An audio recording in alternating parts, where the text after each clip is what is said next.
The weather is absolutely ideal for a football game, maybe a little hot here on the 10th of October, and we get ready for the Green Bay Packers and the Washington Redskins. And now welcome inside our booth. I am Joe Buck. That is Troy Aikman. Pam Oliver's coming right up. Well, it's the 3-1 Green Bay Packers against the 2-2 Washington Redskins. And for Green Bay, Troy, 3-1. But offensively, they seem to be frustrated with their win last week against Detroit. They came into the season this year, Joe, with high expectations offensively, and rightfully so. This is an explosive group with a lot of talented guys. But what has hurt them have been the penalties and then the turnovers, and they've not gotten a lot of offensive snaps because of that.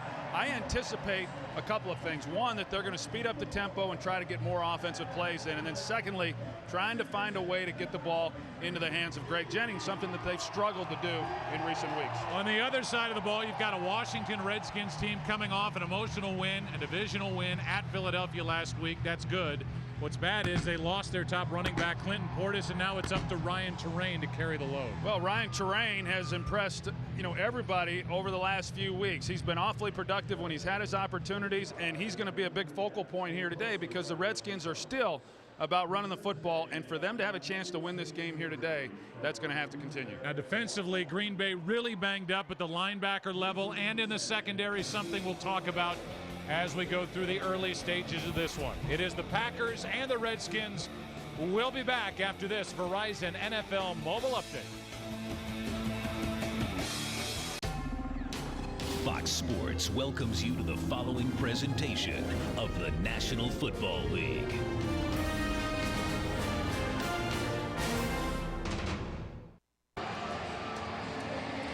We are in Landover, Maryland, getting ready for the Packers and the Redskins. And before we kick this thing off, down to the field, and Pam Oliver. Well, Joe, injury is a big part of this game today. The Packers are down 6 prominent players. For the Redskins, tackle Albert Hainsworth is home dealing with a family matter. Clinton Portis is out with a groin injury. And as Troy talked about, Ryan Terrain, well, he made a big name for himself with this particular hit. Really got on everybody's radar screen. Back to you. Yeah, I thought it was interesting, Pam, that the Green Bay Packers talked about the fact that they put that tape on and it got oohs and ahs from their meeting room watching Ryan Terrain run over Quentin Michael last week in Philadelphia. How about this day? 72 degrees, little breeze, and it is sunny. Pam Oliver will be dealing with the sunshine down on the field, and these players are going to do some sweating here today. Give you a look at what we have in mind as we start this game between the Redskins and the Packers. For Green Bay, their offense is not quite right, and they're certainly overcoming injuries. Pam just talked about it. And for the Redskins, no Clinton Portis, but if you're Mike Shanahan or a Mike Shanahan coach team, no change in the objectives of an offensive squad. They want to run it. So many times today in offensive football, you see a lot of these teams going to the spread offenses, quarterbacks in shotgun formation. Not so much here in Washington. This is a 2-back offensive set, and it is built on the zone running game, and then off of that, the play action that they have had success with here through the first 4 weeks of the season. Gano will kick it away. Pat Lee is waiting deep. Has not returned a kick or a punt since being a second-round pick in 08 out of Auburn. 2 fumbles last week by Jordy Nelson. It's up to Pat Lee from inside the 5. And he can't make the 20. Goes backward and what a play downfield. Chris Wilson.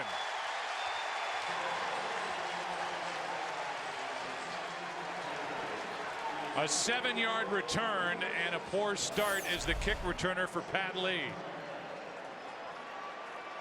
Well, not the way you want to start the game if you're Green Bay. They had problems last week in special teams in their return game, and then unable to even get the ball back to the 20-yard line here to open up this game. I tell you, Pat Lee is lucky he didn't lose the ball. He switched arms carrying it and almost lost it.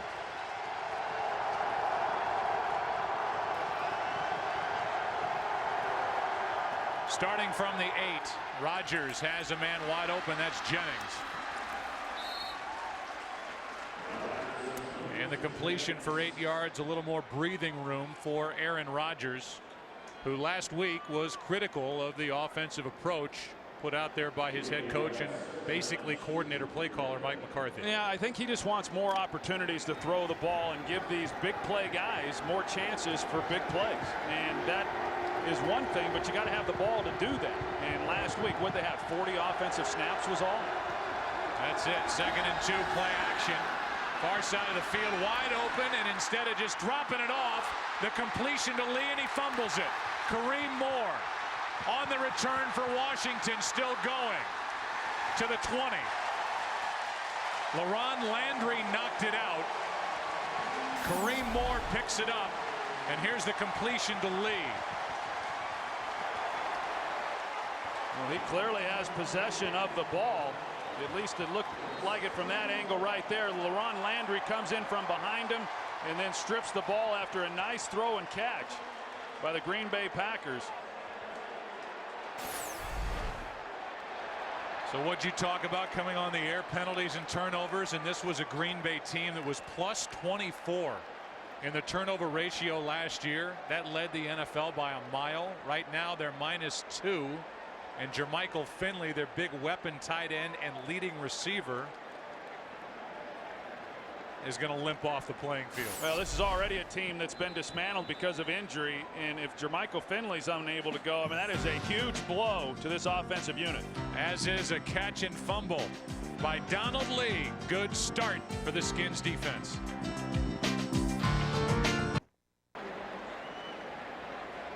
Well, the Green Bay Packers have to be thinking, what's next?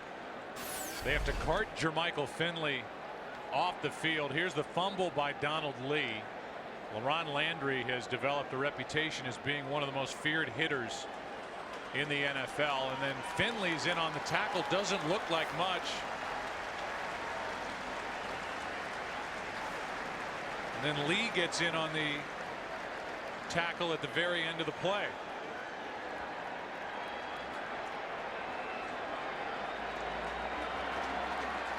But of the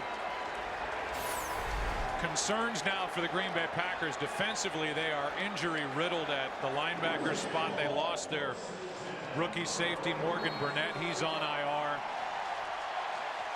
They already have Atari Bigby and Al Harris on the physically unable to perform list. They're due back, or at least can practice after week 6.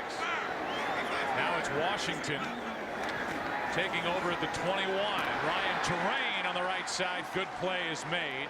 And Desmond Bishop, Troy, is getting a chance to start in place of the injured Nick Barnett, who may be out for the rest of the year with a wrist injury, made the stop. Here are the backs and receivers for the Redskins, and an offensive line that welcomes back their rookie left tackle Trent Williams. Yeah, Trent Williams, who missed the last 2 games, and then Stephon Heyer had to step in for him. And coming off a game last week against the Eagles where that offensive line played awfully well, allowing Ryan Terrain to run the football with effectiveness. Now Terrain goes down in the backfield, and right in the middle of it, B.J. Raji. A loss of 1, and we look at this 3-4 defense. Both teams have a 3-4. Packers play it better than the Redskins at this point. They're the linebackers with Bishop getting the start. And now Ryan Pickett is down. The defensive end for the Green Bay Packers. There's the secondary already without Morgan Burnett. And now Ryan Pickett, they look at his right lower leg. So another injury timeout. There's Pickett, 79. He'll need help getting off the field. Back after this.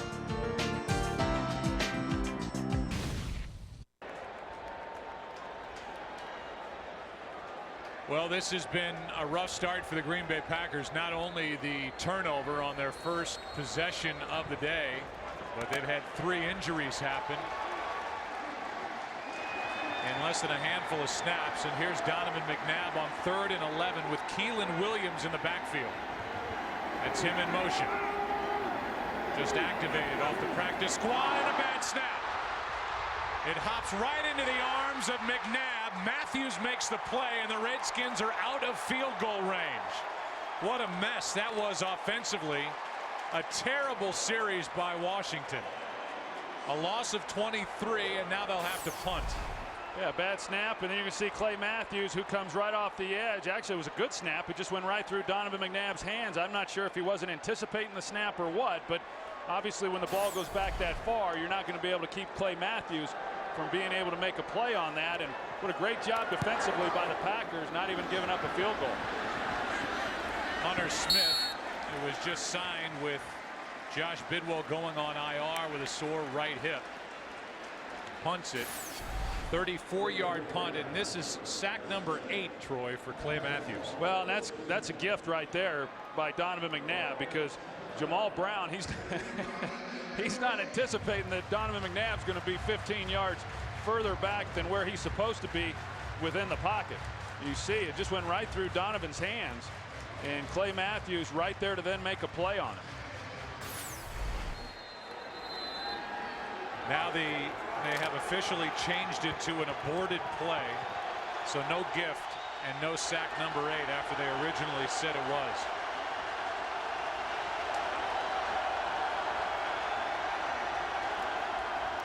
Handoff is to Brandon Jackson. Breaks free. His biggest. Brandon Jackson into Redskin territory. Chased by D'Angelo Hall, and a huge play for this Green Bay run game. 71 yards for number 32. Well, a great way to start this game within the running game, giving it to Brandon Jackson. He does not have great speed. Last year, his longest run from scrimmage was only 9 yards. He gets through that initial defensive front, and then he's right on to the safeties. Kareem Moore has a chance to come up and make a tackle. He is unable to do so. And Brandon Jackson, if he had had a little more speed, he would have scored the touchdown. A career-long run of 71 yards for Brandon Jackson. Here's a completion to James Jones. And Jones is down to the 10. Let's take a look at this offense. It's a 9-yard completion to Jones, an offense that ranks number 19 overall. Number 6 last year, so they've taken a step back. There are the backs and receivers, the quarterback Aaron Rodgers, and it's the rookie Brian Bulaga getting the start at right tackle in place of the injured Mark Tauscher, who's out with a bad shoulder.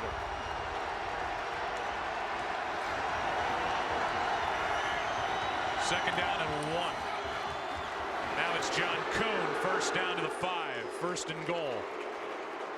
By the way, that 71-yard run by Brandon Jackson was the longest Green Bay run all season.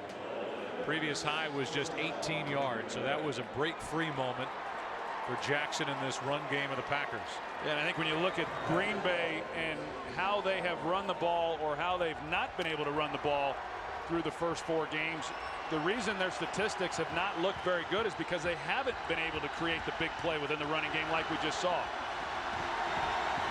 Tom Crabtree, a rookie tight end, is in the lineup on first and goal, and a little pitch. John Kuhn cannot make it to the end zone, and he was smacked by Rocky McIntosh.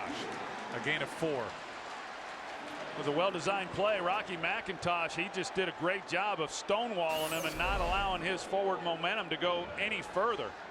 You're going to see him come into your screen, 52. And John Kuhn's trying to get what he can, but just a nice tackle there by Rocky McIntosh at the goal line. 2 rookie tight ends are in there for Green Bay. Got a 3 tight end set. That's Donald Lee in motion. Toss to Jackson, and he goes backward. Philip Daniels made the play, a loss of 4.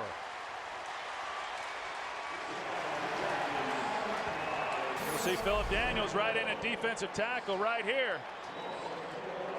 And he just is able to come right through that offensive line and then make the play before any momentum was established by Brandon Jackson. This is the number 2 offense inside the red zone. The Green Bay Packers scored touchdowns 75% of the time. Third and goal.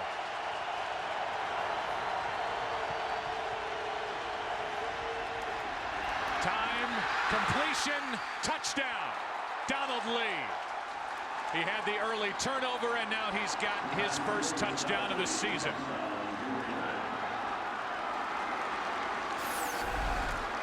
It's just he just comes off the ball and then hooks over the goal line, and they turned him loose in the zone coverage. I couldn't tell who exactly that was on his outside shade who should have been able to pick him up, but they just completely voided that zone within the coverage. And that's got Aaron Rodgers smiling after a frustrating win last week over the Lions. Aaron Rodgers in his career in the red zone, 43 touchdowns, still just 1 interception. The 71-yarder by Jackson set it up. Donald Lee finished it. A smile for Aaron Rodgers, up 7.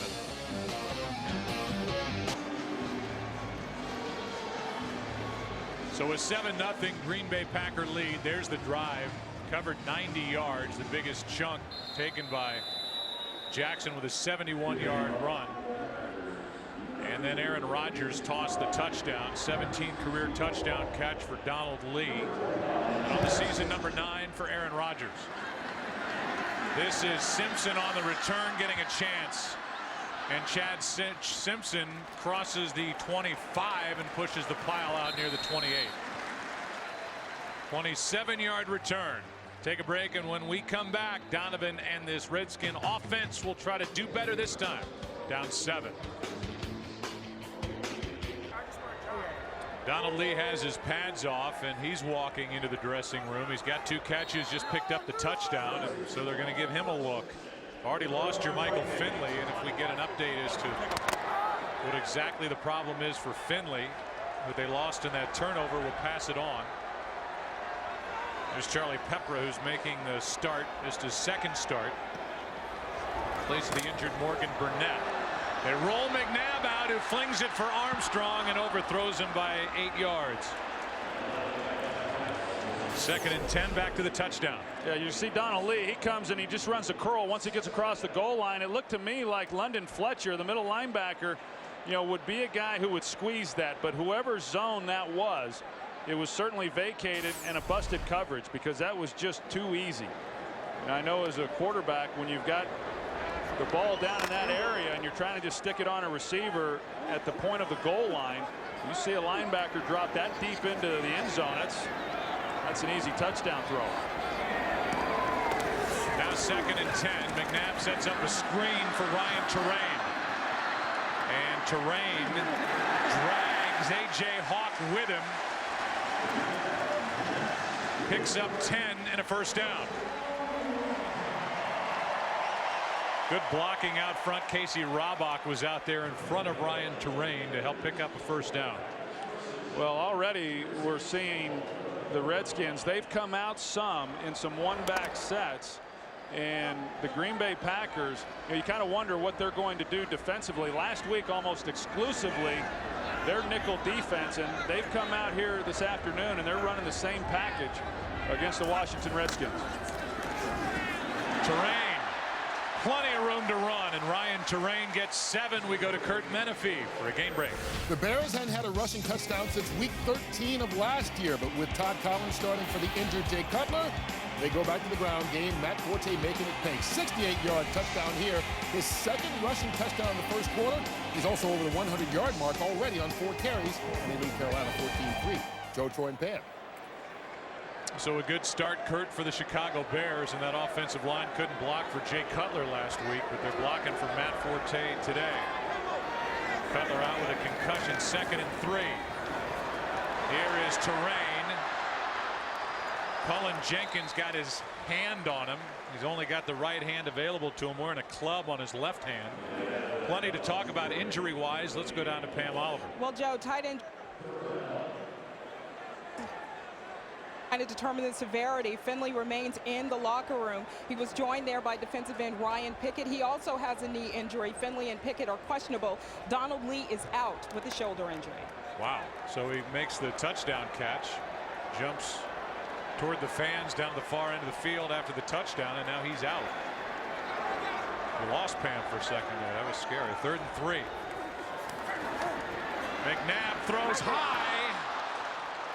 Nearly picked off by Woodson. His intended target was Cooley, and he was wide open. McNabb just missed him. Yeah, really good route here by Chris Cooley. You're going to see him push up right there in the zone, Gets away from Desmond Bishop and what should be a real simple catch and simple throw really for the first down, and a ball that sails on Donovan McNabb. Hunter Smith hits his second of the day, and a fair catch is called for and handled by Trent Williams. Take a break, and then I promise we'll come back. Coming back is this Green Bay offense, up 7.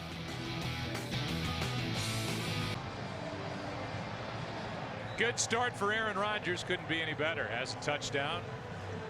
Number 1 in the NFC with his 9 against 5 interceptions. However, he threw 7 all of last year. Without Jermichael Finley, they're going to turn to the combination of Corliss and Crabtree. Corliss, 81, has the same type body and speed as Jermichael Finley. Rodgers is flushed out, throws, and there he is.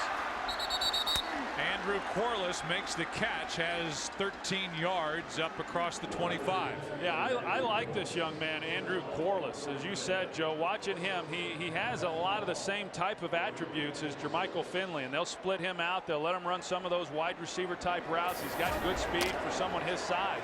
But that is impactful not having Jermichael Finley. Certainly is a big play threat, but we all know how much Mike McCarthy likes the tight ends and also the fullbacks, and they're having to use one of those guys now, John Kuhn, at the tailback position. So they're weak now in both positions.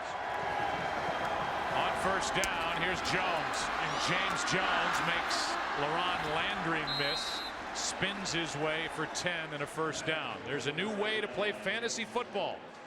Make real-time substitutions in a 20-minute fast-paced game. New games start every 15 minutes. Play now at foxsports.com/live. I think it's a pretty good showing right now as to the depth and the talent of this offensive group. We talked about it coming in, how explosive they can be, but not many teams could absorb the loss of a Jermichael Finley and come right back to a guy like Corliss and get the kind of game that they just got. Corliss, a 5th-round pick out of Penn State. This one was attempted to be dropped off for John Kuhn, incomplete. And Aaron Rodgers is 7 for 8 to start his day. His first incompletion. Aaron Rodgers this week, because of his comments after the game last week against Detroit, saying he was frustrated, he wanted the ball in his hands, he wanted an opportunity to make more plays. There was a lot of discussion then, and I think probably blown out of proportion. As a quarterback, you want the ball in your hand, and you want to allow these guys to do the things that they do, and he knows that they're a much better offensive unit and should be doing a lot more than what they've shown here in the early going of this 2010 season. On second down, Driver had it and lost it. It's an incomplete pass. It'll be 3rd and 10, and we go for a game break. Here's Kurt. Well, how about a complete pass for a touchdown? Eli Manning hooking up with Hakeem Nicks. 6 yards on the reception and the score, and the Giants lead it in Houston 7-0 in the early going. Joe, Troy, and Pan. Well, the Giants got their ground game going last week, and now they should, Troy, get that passing game going against the Texans secondary. They got that pass rush going as well last week against Chicago, and one game can turn around a season. This would be a big win for the Giants in Houston if they're able to pull it off. It's 3rd down and 10. Rodgers buys some time and now throws across and almost got Greg Jennings in a terrible position. Fletcher laid the hit. Pass incomplete, and that was a dangerous throw. Yeah, receivers don't like this too much. Here you've got Greg Jennings going across the top, and he's outstretched trying to make a catch, and then knowing you're going to take a hit. And there's the rookie Balaga against Brian Orakpo. He takes an inside rush, but Mike McCarthy talked about the rookie and said we want to try to get him going early and provide him a little help. That time he didn't get any, but did a pretty good job against Orakpo. London Fletcher there to lay the wood on that, and almost got a lot of Greg Jennings with it. Jennings able to hop up. Fair catch, but a penalty flag is thrown back around the 29. 50-yard punt by Mastek. He's been frustrated and struggling. He'd like this one to count.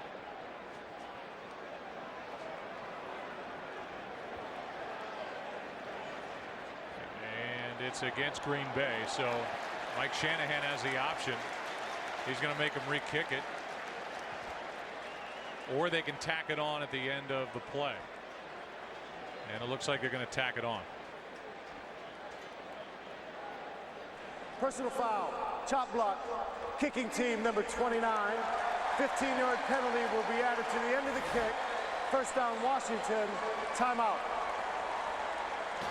So it's a call against Derek Martin.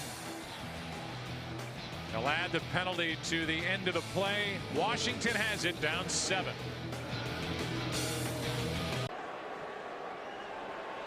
Word on Ryan Pickett is they're retaping his right ankle, and they expect him to return after he answers a series of questions about, does this hurt? Well, what if I do this? Does that hurt? Well, they need him in the lineup. I mean, of the defensive linemen, he's the biggest. And against this Redskin team that really wants to run the ball, you know, they miss some real size up front if he's unable to go. Saw number 96. That's Mike Neal. Missed the first 3 games with a rib injury. Made his debut last week against Detroit and forced a fumble. McNabb throws, pass complete, penalty flag on the play as Cooley makes the catch. Good for 5. The flag is down in the secondary, and it's against Green Bay. In fact, Donovan McNabb was never even looking that way. It was to his left. Trent Williams is who they make the call on against Anthony Armstrong. Prior to the pass, illegal contact, defense, number 28, 5-yard penalty, automatic, first down. So it's a Packer penalty. A team that was penalized 18 times 2 weeks ago in Chicago, only 3 times in their win at home last week over Detroit. Keep an eye on that stat as we go through this game. 7-0 Packers, with their 3-1 record, taking on the 2-2 Redskins, who are in a wide open NFC East. Terrain right side. Matthews got his hands on him first, a gain of just 1. Well, we're seeing Green Bay match up personnel-wise with the Redskins. When the Redskins have gone with their 3 wide receiver sets, for the most part, the Packers have come in with their 5 defensive backs, and when the Redskins have come in with 2 tight end packages, as they were in that last play, then the Packers are going with their 3 down defensive linemen and their 3-4 front. McNabb's in trouble. Gets away from Colin Jenkins and throws for Cooley, incomplete. Had it in his chest and lost it. Covered by Pepra, who's making the start at strong safety. You see Colin Jenkins right there. He's able to get by left guard Corey Lickensteiger with a good swim move, and great job by Donovan McNabb avoiding Jenkins and then getting out on the edge, and makes a nice throw here, and you don't see that very often from Chris Cooley, one that he certainly should have caught, and more times than not will. Easier for McNabb to get away from Colin Jenkins, who couldn't do anything with that left hand. Or in a club on it. He was injured in week 1. Redskins have been terrible on 3rd down. Here's a pass caught, but short of a first down. Santana Moss, and he was brought down by Pepra. And Pepra's been all over the place here in his 2nd start, replacing the injured Morgan Burnett. And he hasn't been 100% either. He's missed the last couple of games because of a quadricep injury, and you know, this is not easy to do. Now, a ball that had gotten on Moss maybe a little bit quicker, and he has some room to work, but for Pepper to be able to come up in the open field and make that tackle and keep Moss from picking up the first down, nice job. Already the 3rd punt in this first quarter for Hunter Smith. Trent Williams gets around his own guy, gets to the 15, and that's it. 52-yard punt, 7-yard return. How about next Saturday? The National League Championship Series will begin, and it will begin on Saturday night here on Fox. Who will the participants be? Big win coming back for the Braves a couple of nights ago in San Francisco. That series is tied 1-1. The Phillies are up 2-0 on the Cincinnati Reds. Of course, the story this week was the pitching of Halladay, who worked a no-hitter in Game 1. That's next Saturday, the NLCS, and then we'll have the World Series. Kick it off at 7:30 Eastern, 4:30 Pacific.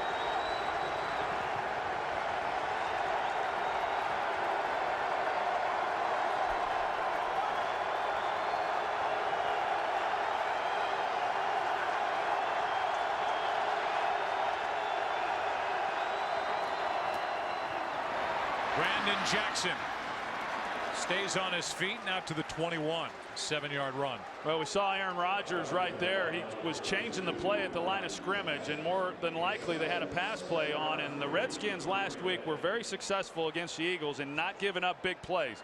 And a lot of two deep coverages, meaning these two safeties here are deep and helping the outside corners and keeping them from creating big plays. And that then gives a 7-man box, which is conducive to running the ball against, and that's why we saw Aaron Rodgers then check to the running play.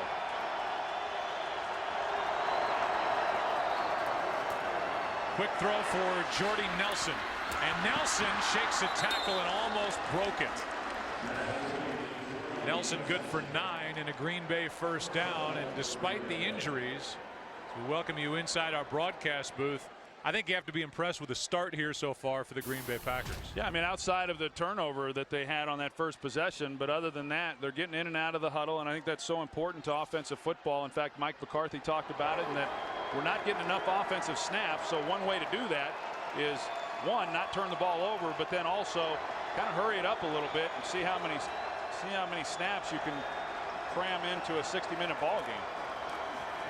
On first down over the middle, Donald Driver. A catch and a spin, 14 yards. We talked about it. Right tackle rookie Brian Bulaga making his first NFL start, and what kind of job is he going to be able to do? And you know, even though McCarthy said we're going to give him some help, he hasn't gotten that much here in the early going, and he creates a nice pocket for Aaron Rodgers, and Donald Driver at 35 years old still getting it done.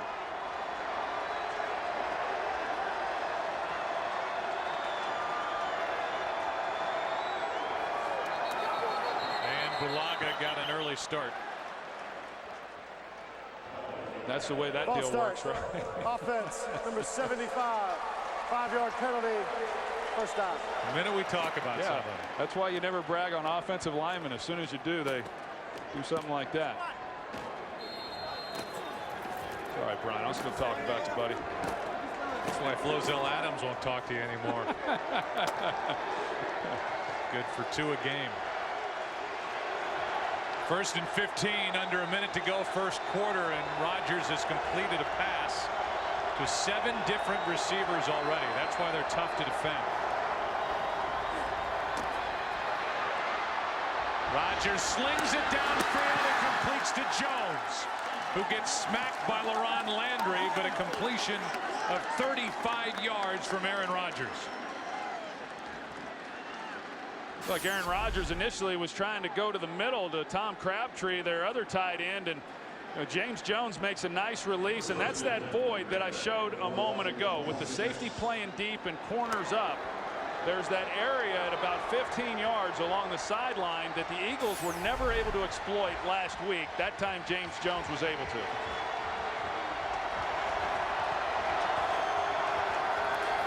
Another throw from Rodgers. Pass complete to Jackson, wrestled down at the 20. Well, his head coach Mike McCarthy might not have liked the criticism from quarterback Aaron Rodgers, but they have opened it up, spread it out, moving the ball up 7 after 1 here in Landover. Back after this from your local Fox station.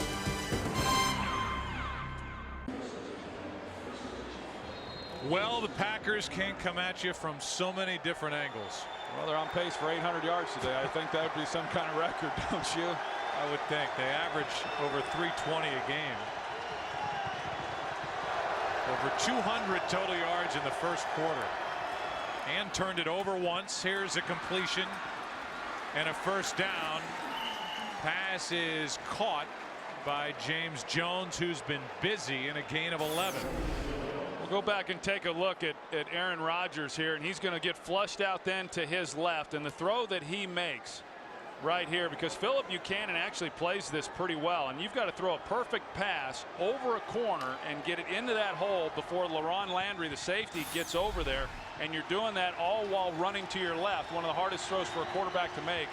This guy can flat out do it all, and right now there's not anyone that I know of really playing better than him in the National Football League. First and goal, slings it to Jordy Nelson, who's trying to get in, And he is going to be whistled out of bounds just before knocking over the pylon. They're going to mark him out at the 1. And he may have stepped out prior to that if he didn't. Yeah, that was close. It was close right here. You're going to see this right foot, and he's not out. Step. He's not out there. It doesn't look like. Right here. And then he's out. So he's still got a favorable spot. If they challenge that, they'd likely move him back a couple yards. 2nd and goal. Handoff is to John Kuhn, and he fights his way to the goal line. No signal, and they're going to mark him short. Chris Wilson made the play. And it'll be 3rd and goal from literally inches outside of the goal line. And I can't imagine Green Bay, if they don't make it here, not trying for it on 4th down if the ball is in this same area. Yeah, I think they will too. And if that's what they've concluded themselves, then that changes what you're willing to do here on 3rd down, knowing you've got another down to go for it if you don't lose yardage. They keep it with Aaron Rodgers. He doesn't get it, and now the decision.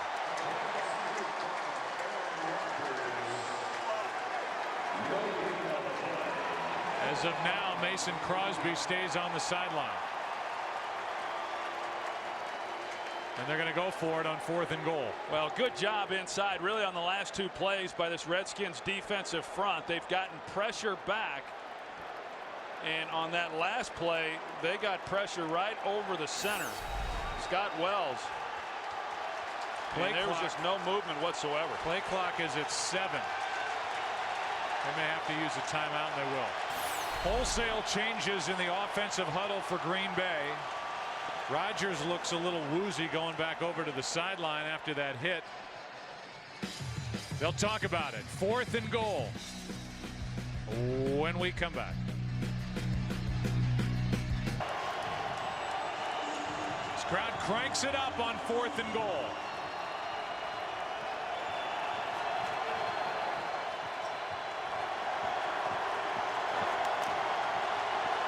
I'm guessing play action pass here, Joe.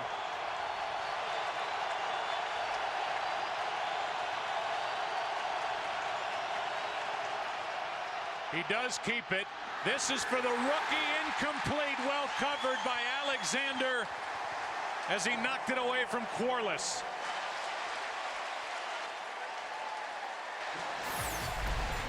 Pressure by Chris Wilson.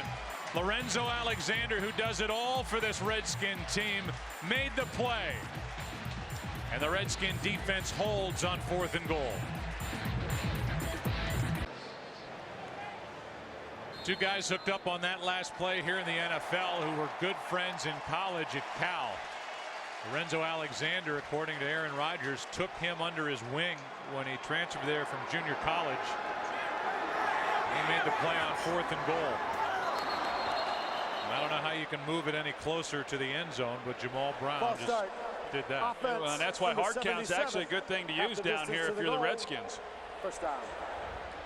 Well, you go back and take a look at this 4th down play. You're going to see Lorenzo Alexander right there. He does a great job initially of taking away the inside and then forcing Quarles to go to the corner, and he's in a trail technique. But Lorenzo Alexander, I mean, this guy has played virtually every position on the field at one time or another, and he's getting his chance to start again here today. McNabb gets rid of it to Terrain, and he just gets it out of the end zone to avoid a safety, and now Robach lays down. I'm not sure Terrain was expecting that one. He turned around and then all of a sudden had the pigskin in his arms.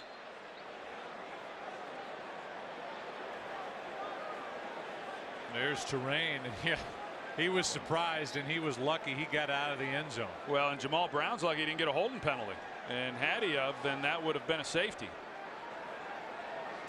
You see Clay Matthews wanting to draw the flag, and I don't disagree.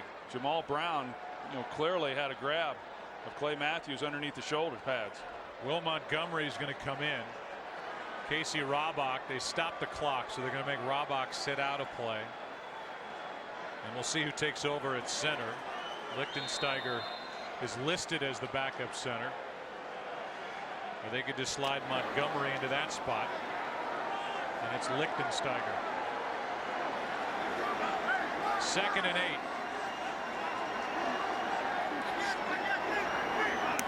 Actually, Montgomery at center, and the pass from McNabb to Sellers. Breathing room for the Redskins, and Sellers picks up 21. That's a big play from McNabb to Mike Sellers. Well, it was, and Trent Williams, it looked like he jumps the slant route. You're going to see him on the outside at corner, and he jumps the slant, and then that opens up that outside area for Mike Sellers to make the catch and have a lot of room to run. McNabb took a shot from Cullen Jenkins at the end of the play. Now Robach is right back in there at center. And Cullen Jenkins having a nice first half here. Play action. McNabb's in trouble, and down he goes. First guy there, Clay Matthews. But then the rookie Neal was in there along with Raji, a loss of 7.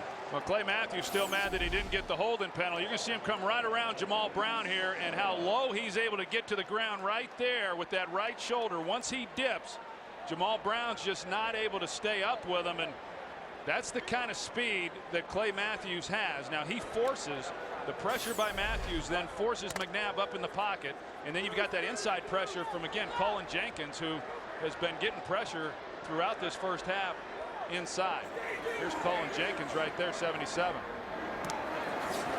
2nd and 17. McNabb over the middle. Pass caught. It's Chris Cooley. But a minimal gain of 6. That'll bring up 3rd down for Washington. You know, this Green Bay defense was, injury riddled throughout the preseason, and Dom Capers, their defensive coordinator, did not get the opportunity to practice with many of his starters, mostly linebackers, throughout the preseason. Going into week 1, wasn't real sure how that unit was going to come together, even though they had played together a year ago. And that has continued throughout this season, the adjustments that Dom has had to make because of injuries. It's 3rd and 11. Redskins trying to get something going on 3rd down. That pass to Keelan Williams is short of the first down. And the tackle good enough by A.J. Hawk, a gain of 9. It's 4th down. Yeah, Washington has really struggled on that down throughout this season. And when you get in long down in distance, it's hard to convert. Last week they were much better against the Eagles, but here in the early going of this game, they have yet to convert on 3rd down. 4th punt from Smith. Tremont Williams from the 15. Has room up the middle. Tremont Williams inside the 40 to the sideline and knocked out at the 32 by Westbrook. Special teams have been under fire for the Green Bay Packers, but it's a 52-yard return for Tremont Williams and a big lift for this Packer team. Well, here it is. There's a good block on Lorenzo Alexander right there where he might have had a chance to be able to make a play, but you can see what a good job the Packers return game does blocking and how much field Tremont Williams had to work with. Just a middle return and a great job of execution. You can bet that Coach Slocum, the special teams coach, spent a lot of time on those things this week. You're right. They were under the gun in that phase of their team.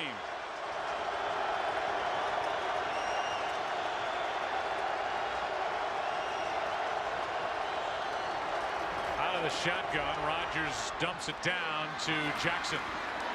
Hit hard at the 30. Game break. Here's Kurt Menefee.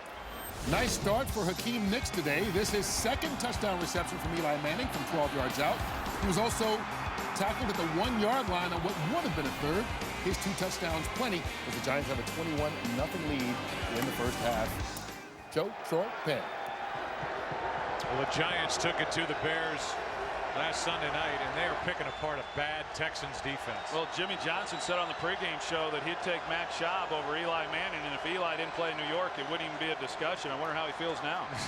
Here's Rodgers throwing, has a man, but even though somehow James Jones made the catch, he's ruled out of bounds.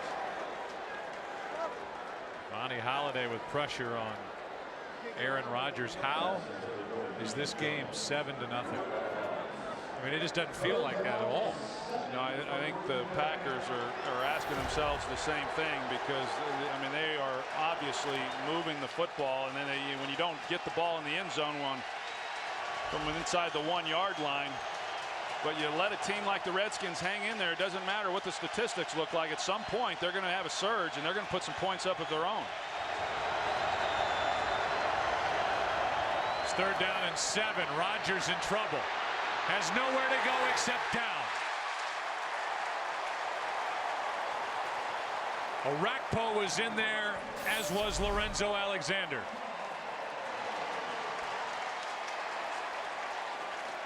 Just really pretty good coverage around the board. You look at it, and Aaron Rodgers didn't have anywhere to go. Orakpo, he switched to the opposite side. He thought he'd work over Chad Clifton a little bit if he could, and that's just great effort right there by Brian Orakpo, because he got ran out. Clifton does a good job against him, but because of his relentless pursuit, he's able to circle back in and get the play on Aaron Rodgers. He's been frustrated with a lack of stats and sacks. That's number 3. Play clock is winding down, and a 52-yard try is perfect from Mason Crosby, who set a franchise record with a 56-yarder at Philadelphia Week 1. It's no longer 7-0. Announcer people, it's 10-0. Green Bay on top. A big one from Mason Crosby.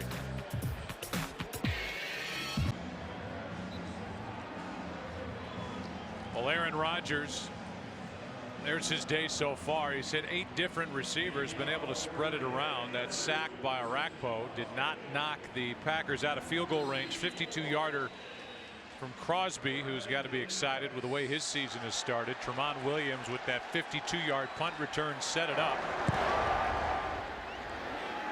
And here is Brandon Banks on the return from about the 1.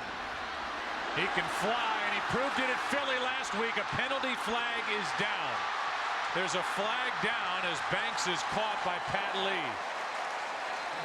But a flag back at the 15-yard line.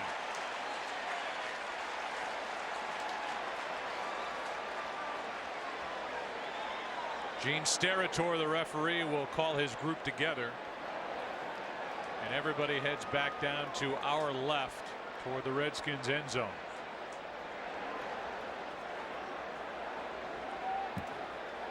And sooner or later, Donovan McNabb and this Redskins offense has got to get something going. Illegal block in the back. Return team, number 48. Penalty is half the distance to the goal. 1st down, Washington. Timeout. Wipes away a 62-yard return. There's the block in the back by Chris Horton on Jared Bush. Big call against the Redskins. You look at what Donovan McNabb has done dating back to the second half of his return to Philadelphia last week, and now what's gone on so far today. The answer is nothing.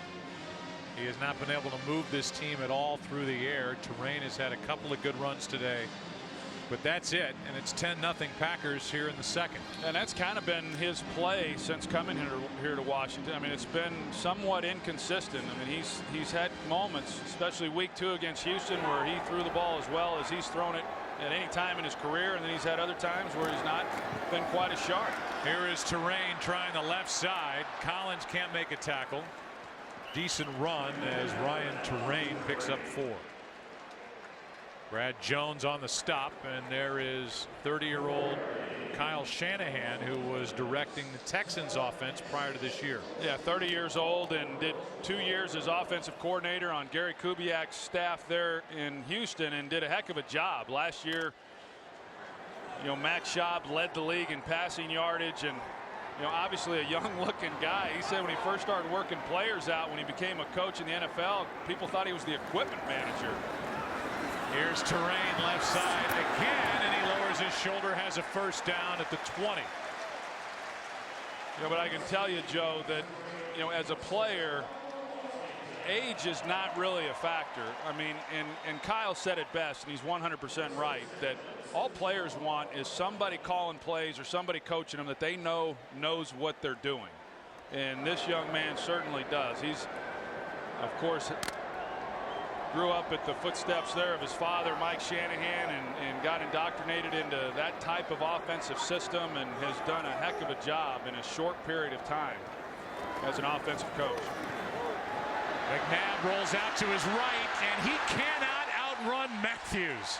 He is a beast. Wow. McNabb used to be able to outrun linebackers. He cannot outrun 52. No, and you see Clay Matthews, he comes down on the play fake, and then he's just able to run Donovan down. But, you know, Donovan's got to know that. I mean, you know where the defender is, and you got to be able to get the ball out of your hands.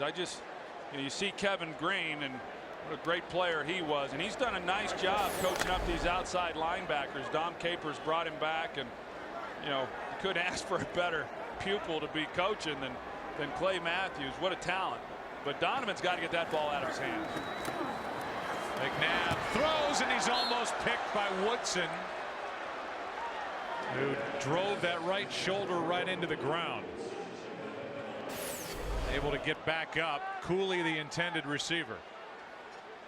You see Charles Woodson, he's just not threatened by Chris Cooley, and so he sits on that and comes in, and you know, Charles Woodson, as we know, he's a heck of a player. He's injured right now. It looks like his right shoulder, but he's a tough son of a gun, and he has played through a lot of injuries throughout his time here in Green Bay. Hurt his toe leading into week 1 in Philadelphia. Here's Ryan Terrain.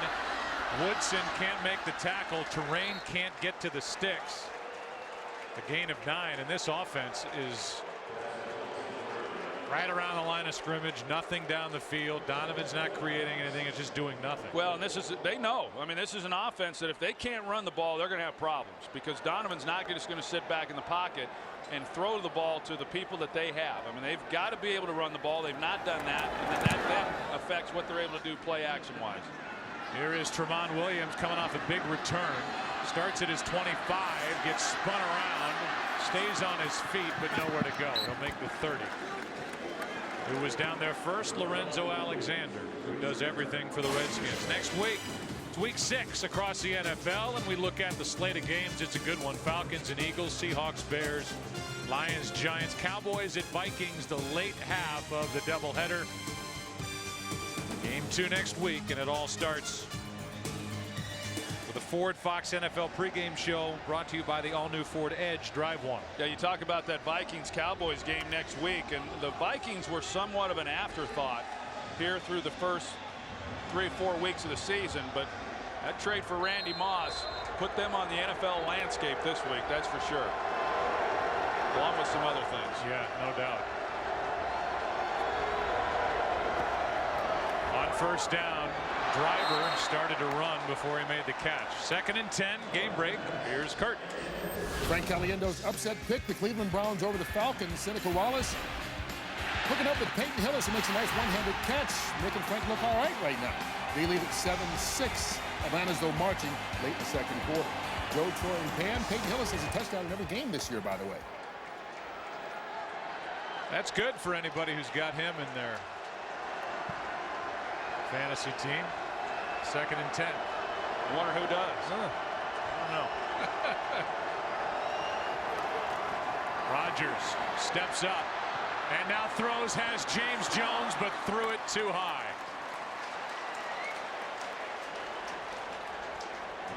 Jones has been the most frequent target of Aaron Rodgers, and I thought it was interesting that Aaron Rodgers said, look, when we line up, we have better athletes than most anybody we play. Let's get James Jones on a 3rd or 4th cornerback, and I'll just go to work. Yeah, or Jordy Nelson, or, you know, Andrew Corliss. I mean, you know, he's absolutely right, because when you start getting to your 3rd, 4th, 5th targets, you know, there's not many defenses that have guys that can match up with the players that Green Bay has. He's thrown to James Jones 6 times. He has 4 catches, and this one incomplete for James Jones. So he has targeted Jones 7 times. Even though part of his ambition today was to get Greg Jennings more involved in the offense and try and pump up his stats. And I think Aaron Rodgers is a little disappointed in himself on that particular throw. not an easy catch there for James Jones to try to make, and had he have given him a better ball and delivered one on the money, I think James Jones had some room to run.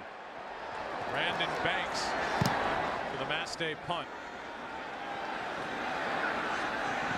Stay away. It takes a Green Bay bounce. And they're going to mark it down at the 25. And so now Donovan McNabb goes back to work.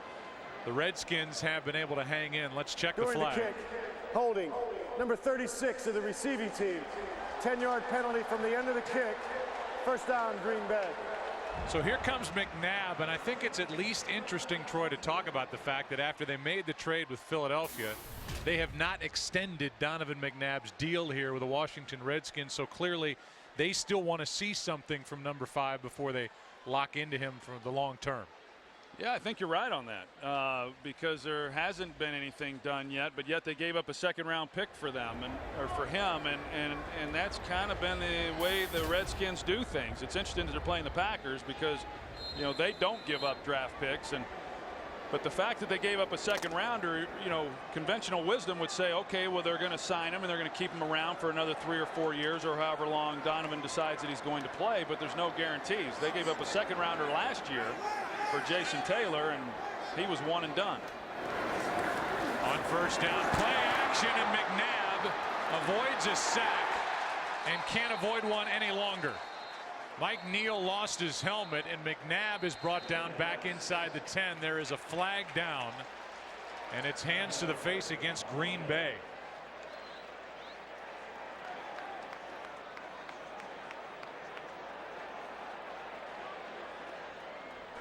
Illegal use of the hands of the face. Defense number 21, 5-yard penalty, automatic, first down. Yeah, here's the play on Charles Woodson against Santana Moss, and you know, a good call. Left hand right there underneath the headgear, easy. But you're going to see right here Trent Williams, and then looked like Colin Jenkins, and it was that Trent Williams oversets to the inside, and Colin Jenkins just runs right by him. And you know, we talked about it already, but Colin Jenkins is really having an impact right now on this ball game. So it's an automatic first down up at the 20. McNabb. There's Colin Jenkins again, and the pass nearly intercepted. Sellers, the intended receiver, and after a tip, A.J. Hawk almost came away with the ball. You know, this group up front, Colin Jenkins, you're going to see him here, 77, but B.J. Raji is also on the nose, and those two guys are getting some pressure. B.J. Raji is who flushes out McNabb right then into Colin Jenkins. And for two guys like that, with that kind of size, that make an impact in the running game as they have here today, and as they did a year ago, to also be able to move the pocket and pressure the inside and allow those then linebackers to come off the edge, that's a pretty impressive performance right now by this defensive front. Now it's 2nd and 10. Blitz coming, and McNabb down at the 10. And it's Desmond Bishop getting the start for Nick Barnett, who gets the sack. They are just ripping apart this Washington offensive line. We're going to see Corey Lickensteiger here. He's supposed to pass this off. Once you've got Colin Jenkins twisting to the inside, he's got to come off that sooner and then be in a position to pick up Bishop. He's not there in time. Bishop gets a free run then on Donovan McNabb, and Donovan shouldn't expect him to be getting hit because it should have been blocked up. Green Bay takes a timeout on defense before a 3rd down. Ball is back inside the 12-yard line. You know, the other point, just to finish it, about McNabb is while the Redskins haven't extended McNabb, depending on what happens with Brett Favre in Minnesota, he could finally retire or do the drama thing again and come back. But if he's gone, McNabb's old offensive coordinators, Brad Childress, who's the head coach there, the Arizona Cardinals quarterback situation is a mess. That's where McNabb makes his offseason home. So it cuts both ways, and there could be options after this year for McNabb beyond Washington. Oh, I would agree with that. And I also think then you'd have to see what are the Redskins going to do. And knowing Mike Shanahan, he's going to draft a quarterback, because otherwise you're just going back into the free agency pool if you didn't bring him back. It's 3rd down and 18 for McNabb, who gets around Clay Matthews, and now will air it out. Santana Moss. And a huge play from the Redskins here with 3.5 to go in the half.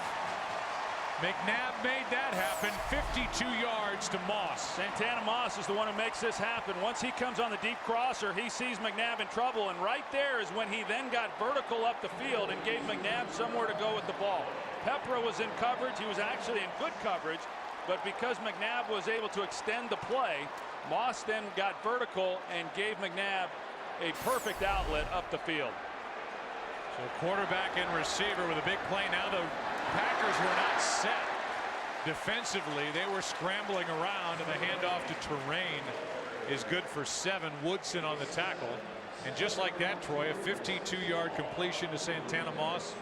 And the outlook is a lot brighter for the Redskins in one play. Well, and that's what I was talking about a little bit earlier, that every team in the National Football League at some point is going to have a surge to where they get a little momentum. And, you know, as much as the Packers have dominated this first half, regardless of what happens here, if they come away with any points, it's a one-possession game. Terrain running hard, and Ryan Terrain has a first down for the Redskins with 2.5 to go. And it doesn't hurt with that completion to Santana Moss. You come back then with a couple of runs with Ryan Terrain. They're more productive than what they had been through the first quarter and a half. And this crowd, you can feel it. You know, they've gotten a little energized here over the last 3 plays also.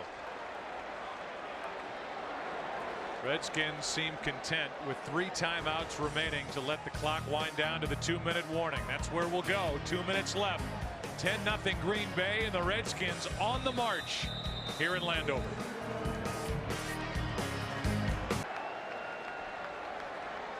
Visa halftime reports coming up. Kurt, Terry, Howie, Michael, and Jimmy will be along with scores and highlights, and the Fox Sports ticker will have all the latest stats. Washington in their first 5 possessions had 4 first downs and 5 punts, but they've hung around. Down 10-0. They have a first down at the Green Bay 25.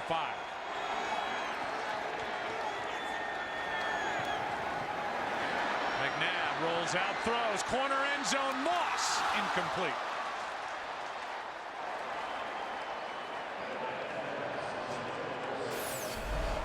A well-designed play, first of all, because they were running away from Clay Matthews. They rolled McNabb away from him, and that looked like a perfectly thrown pass. And you can see there right at the last minute, Pat Lee's able to get his hand in there to knock that one away. But a good thrown ball by McNabb rolling out to his left.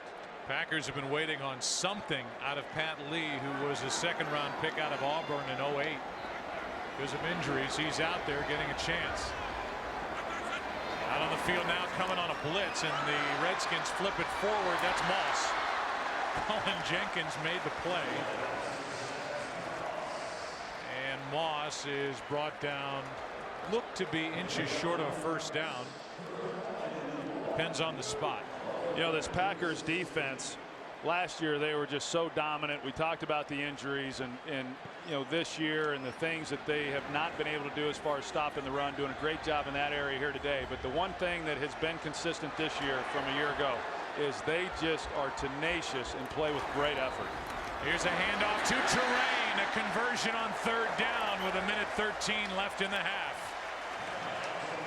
Now 2 of 7 on 3rd down. There's Clinton Portis, who has a 3rd-degree separation, actually tore part of the groin muscle off the bone. They say he's out 4 to 6 weeks, and he is less than 200 yards shy of 10,000 rushing yards for his career. Inside the red zone now for the first time of the Redskins. Tied for 30th in touchdown percentage in this area in the NFL. McNabb over the middle, incomplete for Anthony Armstrong. Had him open, throw too high. Well, he had a chance had he have been able to hold the ball a little bit longer, because the linebacker got underneath that throw right there. But had Donovan have held it a little bit longer and waited till he cleared the linebacker, he would have had an easier throw. But you know, the pressure that Donovan has been under in the pocket, I mean, that's what happens. You start not trusting the protection, and then you tend to rush the throws a little bit and not hold it as long as what maybe protection sometimes allows you to do. 2nd down and 10. This is Cooley. Doesn't go down easily. It'll bring up third down, and a timeout is taken by the Redskins. And now it's Jamal Brown down on all fours, slow to get up.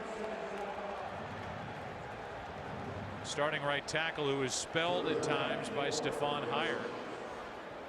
We could see number 74 Heyer come in here now. Yeah, and I think that if you've got Stefan Heyer coming over to right tackle, which is what will happen, I can pretty much guarantee you that you're going to see 52 Clay Matthews lined up right over him. I would. Look for the guy with the whitest pants who hasn't been in the game. That's Heyer. And if you're wearing number 52 with hair hanging out of the back of your helmet, come get him. Jamal Brown is trying to shake it off. I hope Stefan Heyer put on his wide receiver cleats today. It's third down and 4. Matthews can't wait. Yeah, he's right here. He's waiting for him.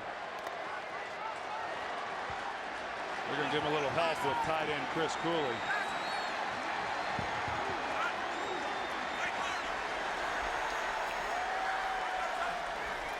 Here comes Matthews, 3rd and 4. Heyer picks him up into the end zone. Incomplete out of the back of the end zone. Santana Moss.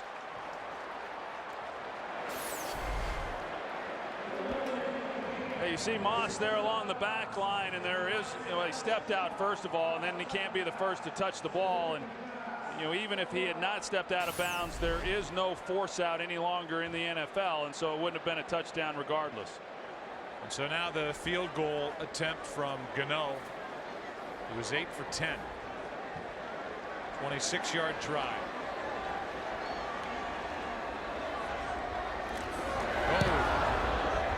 Bobbled hold from the new holder, Hunter Smith. Decent snap. Smith got it up, and then Gano knocked it through. Just got the ball on its end to give Gano a chance. We do then and now. Larry Brown, great running back, spent his entire 8-year career with the Redskins, 1969 to 76, 4-time Pro Bowler. Named one of the 70 greatest Redskins. Currently working in the commercial real estate business. It's something we try to do each and every week if we get the chance. Is update you this case on Larry Brown, and Ryan Terrain gets a chance to talk to Portis. Looked like Portis put his forearm up, probably talking about the blocking aspect. That's something Clinton Portis is known for. A very good pass protector from the running back position. Yeah, and you've got to believe that if Clinton Portis were playing today, that he could have helped eliminate some of the hits that we've seen Donovan McNabb absorb. And Clinton Portis, I've said it over the years, he's always been one of my favorite players, and somewhat of a polarizing figure here in the Washington area. But I know when I get an opportunity to watch him play on Sundays, the guy plays hard. And as I said before, he's one of the toughest guys in all of football. Now Jordy Nelson, who fumbled twice last week, lost both of them in a home game against the Lions, gets his first chance to return a kick. I think we'll see him with 2 hands on this one. High and tight. That's what they've been preaching all week. Oh, that's off the body of A.J. Hawk. And recovered by Green Bay, or at least covered up by Green Bay with 9 seconds left. Ball is just inside the 40. Simpkins, who was just added to the roster, and a guy who was playing in the indoor football league in Green Bay when he was added to camp as just a body basically to help fill out and get work in, is now active because of the injuries to Chiller and Nick Barnett. Well, I'll tell you, Joe, with 9 seconds left, the Packers, they have one chance here to get this ball in a position to where they can try to come away with a field goal with the timeout that they have left. That ball slips out of the hand of Rodgers. That is that arm moving forward, the tuck rule, whatever you want to call it. It's not a fumble, it's an incomplete pass, 2nd and 10. The other thing, watching Washington just have that kickoff the way that they kicked it, instead of actually kicking it off. I mean, I don't know that I remember a time, especially this early in the season, where special teams has been such a major part in affecting all of these games around the league. This one is dropped by Jordy Nelson. Now the Packers in this half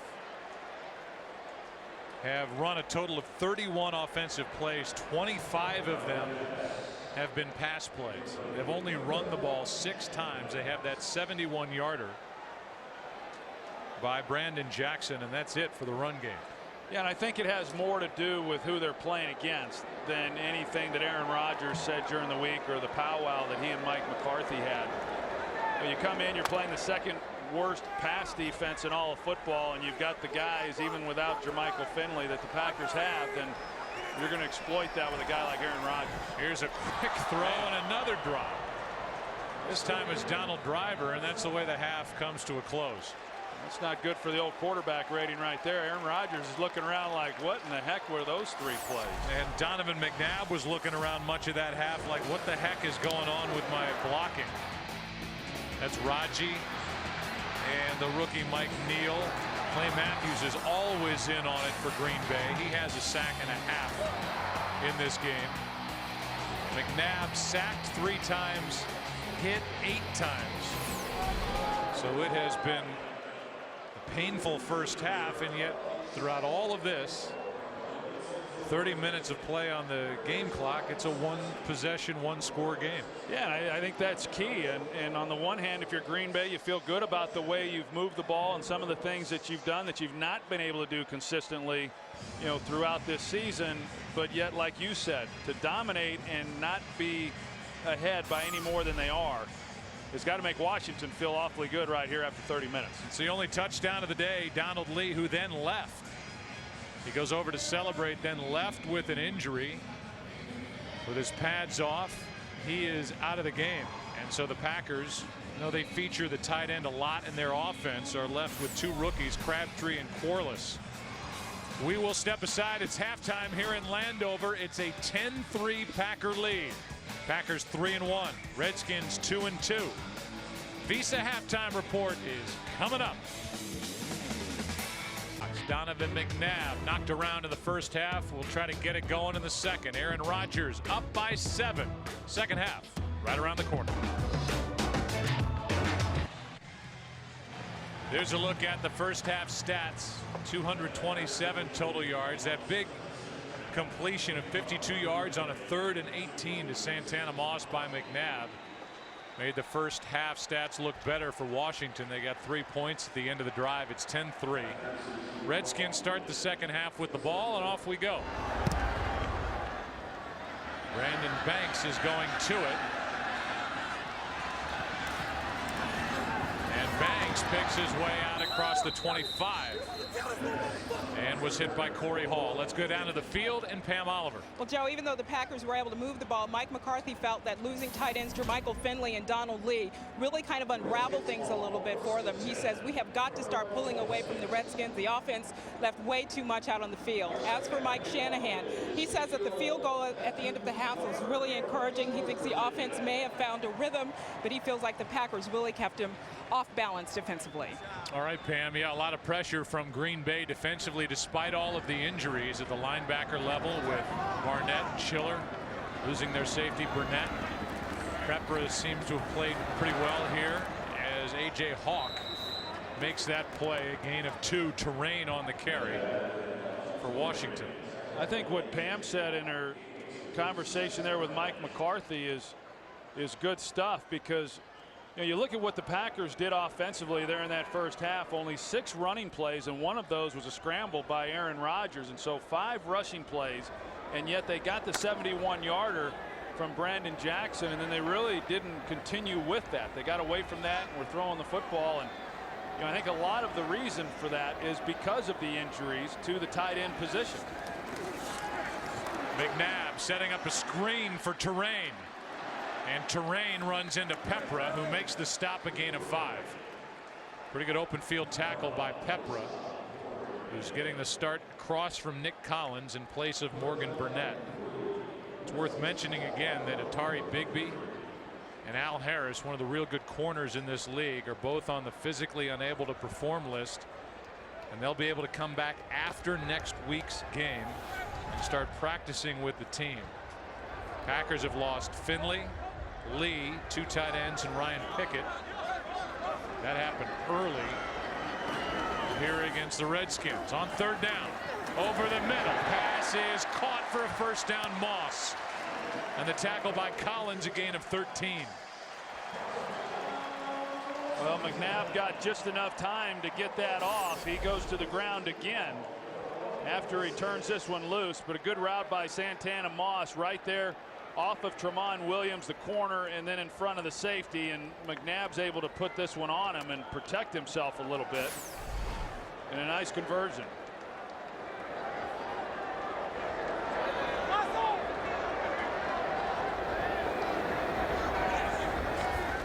Blitz coming from Green Bay. That's Woodson. Doesn't get there, and this one's aired out. Well covered. Trent Williams is covering Joey Galloway, who at the age of 38 in his 16th year can still run, but he is starting, Troy, to lose his grip on that spot on the outside. They like number 13 Anthony Armstrong, who's been more involved here today. Yeah, they kind of start Joey Galloway and then they play Armstrong as if he's the starter, and I think as Armstrong gets a little more experience, then Galloway's role is going to decrease even more, because there's really not much that Joey does at this stage of his career that Anthony Armstrong can't do as well. On 2nd down, Terrain. Bishop made the stop, ended up on his backside after getting the hit. A.J. Hawk in there as well, a gain of 4. 3rd down coming up again for the Redskins. You talked about the safety, Charlie Pepra, coming in and doing the job he's done today. Well, Desmond Bishop there, 55, who made the initial contact on Terrain, he is also playing well. I mean, the guys who've had to step in and get the job done today for Green Bay have done a nice job, at least through the first half. Desmond Bishop had 10 tackles there in the first half of this game. 3rd down and 6. McNabb incomplete, and no flags are thrown on the coverage. Woodson was there defending Moss. Well, they call that the Jordan rules in basketball many years ago, and maybe this is the Woodson rules, because Charles Woodson definitely had contact there on Santana Moss before the ball arrived. And let's face it, it's not fair, but great players oftentimes get the call, or in this case don't get the call. Here is Trent Williams with a fair catch outside his own 10. So Aaron Rodgers back to the field with his Green Bay offense up by 7.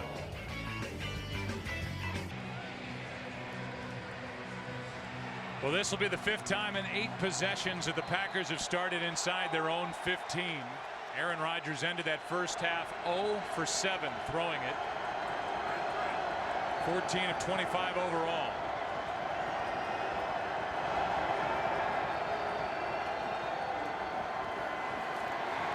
Rodgers just flips it, and the pass incomplete. A dangerous play. Brandon Jackson, the intended receiver, and back to that non-call on 3rd down. Yeah, and a significant non-call, because they get a first down if they do get the pass interference call. And clearly Woodson's going through the back of Santana Moss, and Mike Shanahan, as we went to commercial break, and not happy about that at all. This is an offense that has been struggling to get really anything going consistently, and that would have been an opportunity to string together a few more plays.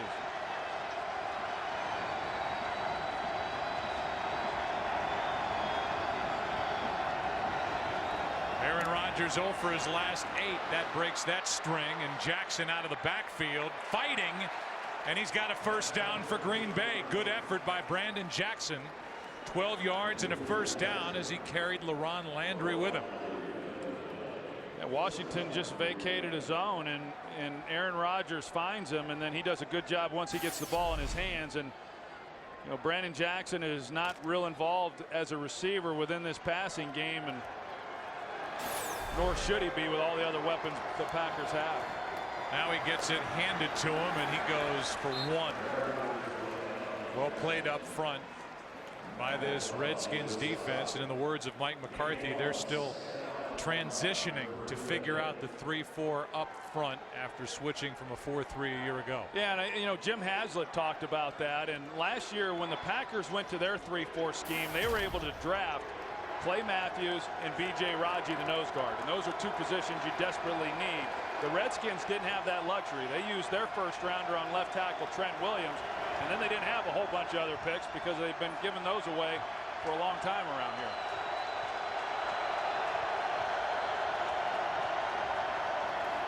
Second down and 9. Here's Jackson on a handoff, and Brandon Jackson much more involved with a couple of big runs in this game.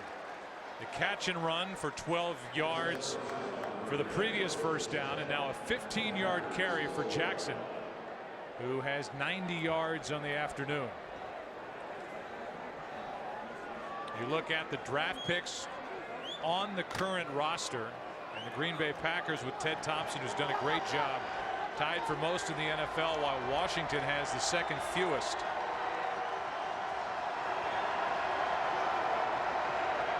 Traded their second-round pick for McNabb.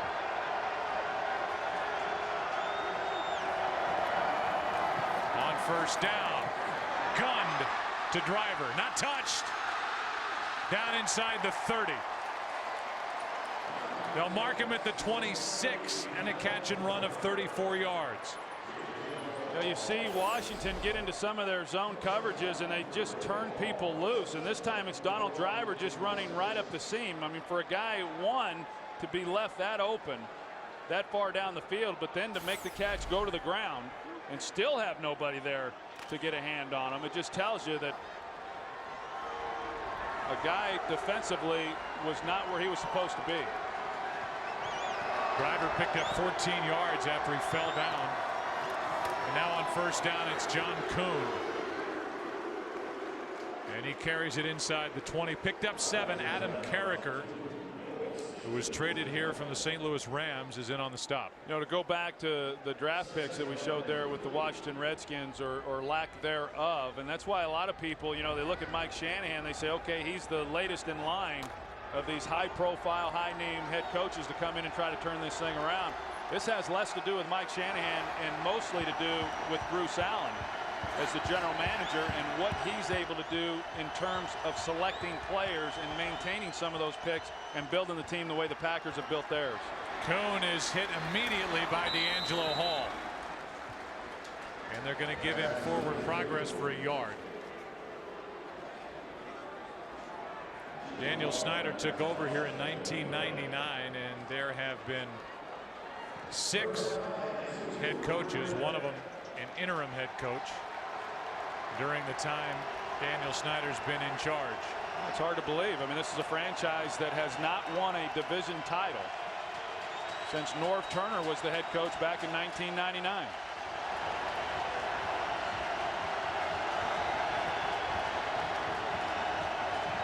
Timeout on 3rd and 2. So Aaron Rodgers spins out of there, 3rd down and 2, inside the red zone of the Packers, who lead by 7.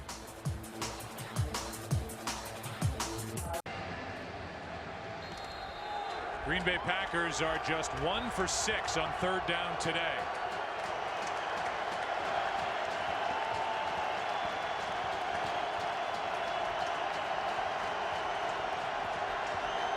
It's 3rd down and 2. Out of the shotgun, Rodgers in trouble.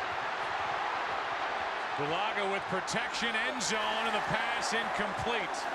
Jordy Nelson, the intended receiver, and Reed Doughty was defending for the Redskins.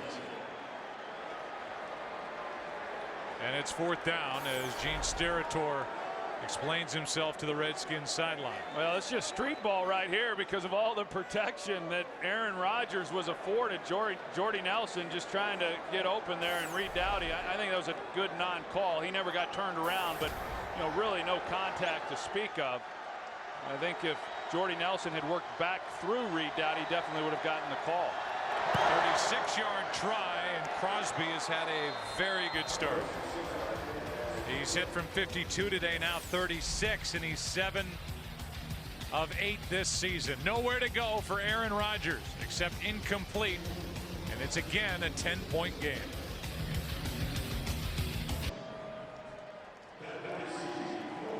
Redskins about to get it back. Crosby has missed only once this season. Driver with a 34-yard catch on that drive. It covered 70 yards. Ended in 3 points. And now Westbrook on the return for Washington. Byron is out across the 20. They'll mark him at the 22. Take a break. 5-yard return. Corey Hall on the stop. 13-3 Green Bay. Redskins with a football. Right in the middle of your picture with the crutches, Jermichael Finley. One of the biggest weapons in the entire NFL. Certainly one of the biggest from the tight end position.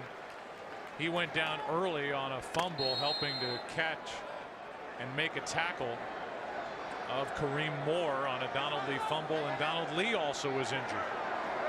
One of the real steals in the 3rd round in the 08 draft by Ted Thompson. Here is Terrain, and Terrain is brought down by Brad Jones. Fox tonight on an all-new Family Guy. Peter catches his father-in-law doing the unthinkable, and poor old Pop gets kicked out of the house. Now with the old man's life changed forever, there's only one man who can help him survive the single scene. Don't miss an all-new Family Guy tonight at 9 Eastern, 8 Central on Fox. Makes me want to watch. I'm telling you. 2nd down and 10. McNabb with a good pocket for a while now. Out to his right. Throws low for Cooley. How about Kurt for a game break? How about the Falcons in Cleveland? Matt Ryan hooking up with Roddy White. 45 yards on the score. The Falcons take the lead over the Browns. 13-10. This game now in the 3rd quarter. Joe Troy and Pam. Boy, people forget how good Roddy White is sometimes, don't they? A big-time weapon on the outside for Atlanta. We go back and take a look at that last play. You've got Donovan McNabb, who's scrambling around keeping a play alive. Armstrong keeps going down the field, and then nobody's moving to get open. I mean, nobody gets open and gives Donovan anywhere to go with the football. The guy's been under siege in the pocket. He finally gets outside contained and has time, and yet nobody does anything to give him a place to go with the ball. Now delay a game.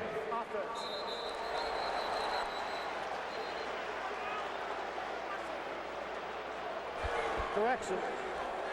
Prior to the expiration of the play clock, Washington has called their first timeout of the half. So they give Washington the timeout. They pick up the flag. Yeah, probably not a good timeout there by Washington. I mean, when you're looking at a long down and distance, then why waste the timeout? As it is 3rd and 10 when we come back with under 7 in the 3rd quarter left. You look at the offensive leaders. If you take out that 52-yard pass that McNabb threw to Santana Moss late in the 1st half on a 3rd and 18, this is a Skins offense. It's averaging 3.1 yards per play. They're not moving the ball down the field hardly at all. They came into this game averaging 6 yards per play, which was good for 4th in the NFL. McNabb is crunched and nearly throws an interception. Desmond Bishop with pressure, and McNabb ends up on his back. They bring Desmond Bishop just right off the edge, and they clear out Chris Cooley. He's going out into the route, and it looked like Trent Williams, the left tackle, either he should have come off and made the block then on Bishop, or Donovan McNabb's got to know that he's hot. Hunter Smith hits a good one. Tremont Williams from back inside the 30 to the 33. 5-yard return, 51-yard punt by Hunter Smith, who's done well in his return to the Redskins. Aaron Rodgers through the air. It has been a pass-dominated attack by Green Bay. And poor Donovan McNabb is getting thrown around like a rag doll here by the Green Bay defense. And a big reason for that has been their inability to run the football. They ran it well last week against the Eagles. They've not run it well in this game, and they have been facing a nickel package, meaning 5 and 6 defensive backs by the Green Bay Packer defense, and yet they still not been able to run the football against that front. Only 2 defensive linemen in the lineup with that. And that's about as opportunistic as you can get offensively to run the ball. Here's Jackson. And Brandon Jackson with a pretty good run on first down. He gets 6. We've seen the Packers go back to a little bit more of their running game here in this second half, more so than what we saw of them with the 5 rushes there in the second half. And Mike McCarthy talked about it, that we want to maintain some type of balance because he knows what happened last year when his quarterback was getting hit, and he said, I'm not going to go through that again. Aaron Rodgers has proven his value, and they're going to do everything they can to try to protect him. Change up at the line, 2nd and 4. Rodgers steps up, and now time runs out. Aaron Rodgers is thrown forward. It's a gain on the play to the 40. Arakpo was in there for Washington. A gain of 2. Mike McCarthy also said we live in Wisconsin, so we have to be able to run the ball as we get deeper into the year on what is a really warm day here today in Landover. Well, on that last play, the Packers went with an 8-man protection and a 2-man route. A lot of times people think when the quarterback's under pressure and getting hit that it's because they're not keeping people in to protect. That wasn't the case on the last play. They just, when you only send 2 guys out in a route, couldn't get anyone open. And now timeout on 3rd and 2 taken by Aaron Rodgers, and that's the 2nd timeout taken by Green Bay. And that gives Arakpo a chance to take a knee and rest. Next week is a doubleheader day, Fox NFL Sunday, and it's a good slate of games. The Falcons, who just went ahead as they play Cleveland, take on the Eagles, Seahawks and the Bears, Lions, Giants, Saints, and Bucks. All of that funneling into a big one in the Twin Cities, the Dallas Cowboys and the Minnesota Vikings. And Troy, speaking of the Vikings, Green Bay, they circle those Vikings games on their schedule every year. The schedule comes out. That's coming up in 2 weeks. Meeting with Minnesota at home. As we talked about, Favre has struggled. He's thrown 6 interceptions through 7 all of last year. But now he's got a downfield threat in the big target of Randy Moss that the Vikings added during the week. And I would expect, I know Darrelle Revis has said he's going to play on Monday night. I would expect Randy Moss to have one heck of a game. A motivated Randy Moss, and I've played against a motivated Randy Moss, is awfully dangerous.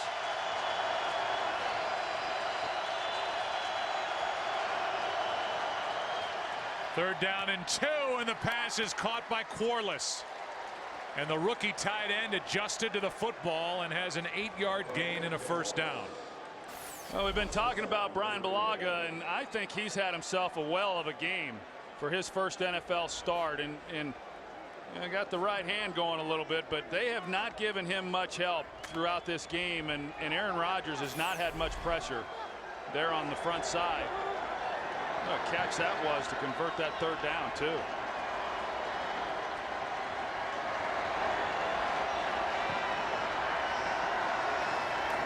Blitz coming. Green Bay picks it up, and this one is to Jennings, who's spun down by Landry after a gain of 14. Yeah, I know Aaron Rodgers talked to us about, hey, we want to get Greg Jennings more involved in our game plan and getting the ball into his hands. And in the first half, they only targeted him twice. He had 1 reception there in the first half. He's had a couple more come his way here in this second half. But coming into the game, he and Donald Driver and Jermichael Finley had all been targeted the same number of times. And so it wasn't from a lack of effort in trying to get the ball to him as to why his numbers or his production was down compared to the other guys. Hand off to Jackson. Brandon Jackson stays up. And he's brought down after a gain of 9. Pretty good balance right there by Brandon Jackson, just keeping his knee from going to the ground and picking up some extra yardage. It's the second career 100-yard game on the ground for Brandon Jackson. That 71-yarder in the first quarter didn't hurt, did it? No, that helps. 2nd and 1.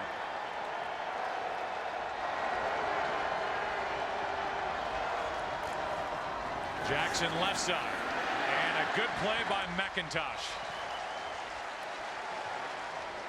No gain, 3rd and a yard coming up. You know, they've got that bootleg off of that action with Aaron Rodgers, and he came out. There was nobody containing him, and James Jones was the guy down the field on his side, and Aaron was talking with him, and wouldn't be surprised, of course, maybe not here on 3rd down. Wouldn't be surprised if they come back to that, try to get something to James Jones here later.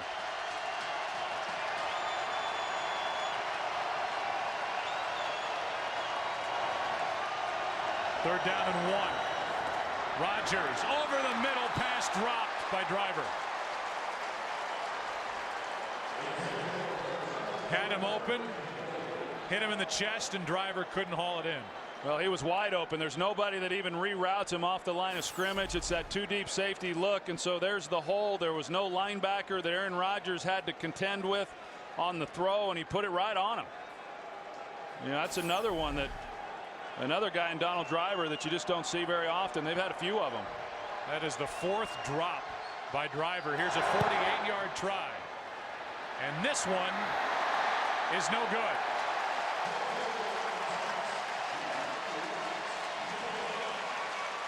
Two for 3 on the day, and it's still a 10-point game. Snap a little high, and Crosby pushed it.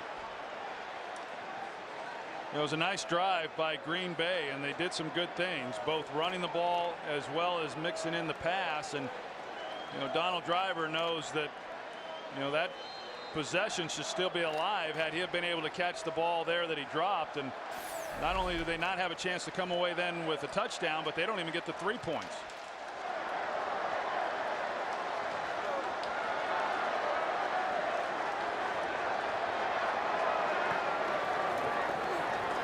McNabb throws it into the ground. Sellers was wide open, and McNabb threw it right at his feet. Here are the coaches under Dan Snyder. Started with Norv Turner, then Robisky took over. Marty Schottenheimer had 1 year. Spurrier 2 years. Joe Gibbs came back. Jim Zorn with a 2-year run, and now it's Mike Shanahan. Yeah, and Norv Turner was the head coach that Daniel Snyder inherited when he bought the team. Jack Kent Cook was actually the one who hired Norv, and of that group, he was the one who had the most success. McNabb with a quarterback draw. And the crowd groans as McNabb takes it to the 40. That looked like a design quarterback draw. If not, he didn't wait around very long. Well, I think it was, because Ryan Terrain, he immediately, you know, took off as if he was going to block. You know, Kyle Shanahan, you know, he likes to get as far away from the action as he can when he's calling the offensive plays, primarily so he has an advantage of being able to see the field. We might see him calling plays from the end zone before this thing's over.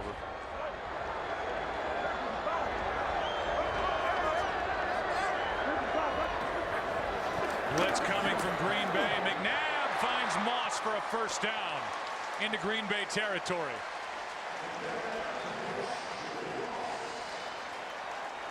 Well, that's a start. You see the move there by Santana Moss, and you know, there's just very few playmakers on this offensive side of the ball for the Washington Redskins, and when it comes time for someone to make a play, that more times than not falls into the hands of Santana Moss, him or Chris Cooley.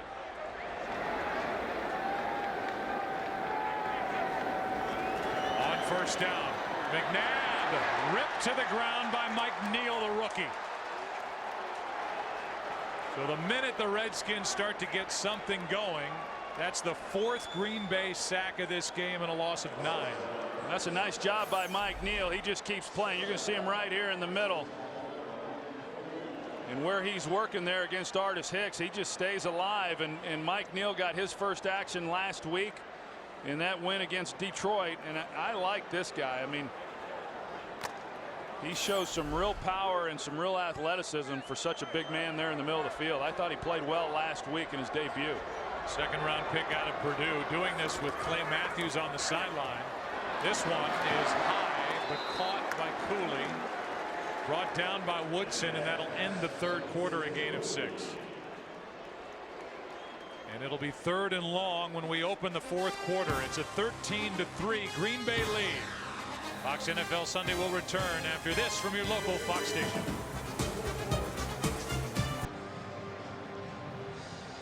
Clay Matthews on the sideline, and we'll go back to the play where he was nicked up. You see Clay comes right around. He knew it immediately. Yeah, Stephon Hire, and he knew immediately that something wasn't quite right, and we've not seen him since. Try to get word on what's wrong with Matthews. Such a huge force on this Green Bay defense. 3-man rush on 3rd down. The pass for Cooley is caught, but he's short of a first down. Good play by Pat Lee, who came up and made the tackle, a gain of 11. But in this spot on the field, you expect the Redskins to go for it, and they will, down by 10. Yeah, Hunter Smith, he started to run out onto the field immediately, and I was thinking the same thing, Joe, that based on where they're at, they're what, the 42-yard line, that you're not going to attempt a field goal clearly, and you don't gain much if you punt it and it goes into the end zone. Then I thought this would be a good time then to go for it on 4th, and that's what they're doing.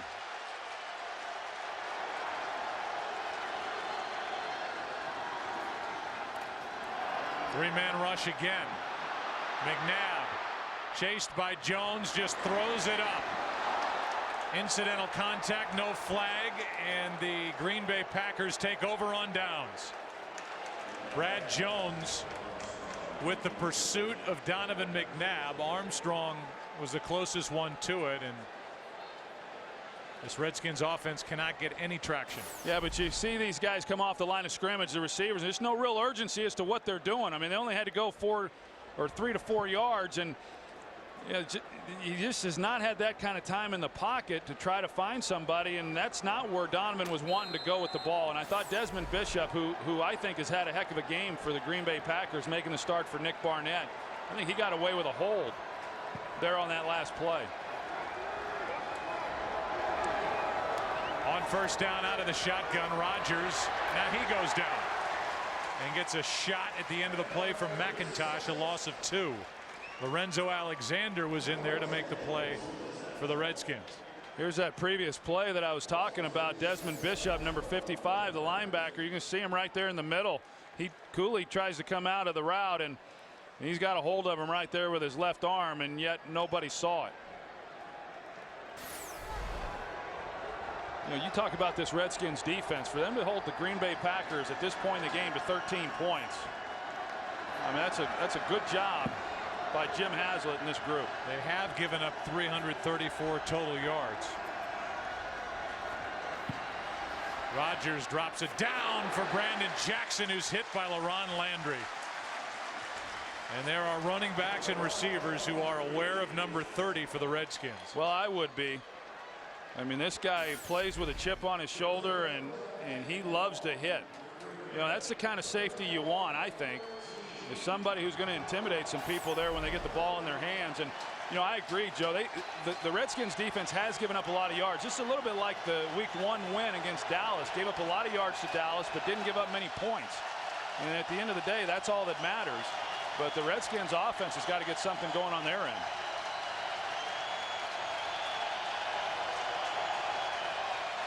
On third down, Rodgers over the middle. Pass is caught, but way short of a first down.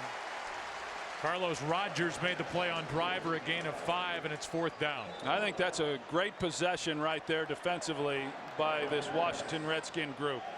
You know, for the offense to go for it on 4th down, not pick it up, and give the ball to Green Bay with great field position and not even allow them a first down. That's good stuff. Mastay, the first-year player, will punt it. His 3rd of the day. It's a knuckler that will, on a couple of hops, be picked up by Banks. And Banks is tripped up near the 40. And it's Corey Hall who saved what could have been a touchdown. Brandon Banks, all 150 pounds of him almost broken. Corey Hall made the tackle.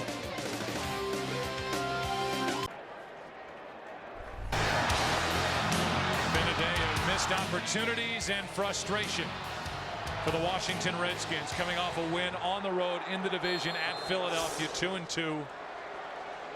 Green Bay cannot put them away. It's still a 10-point game with 12 to play. McNabb to the sideline, has Galloway.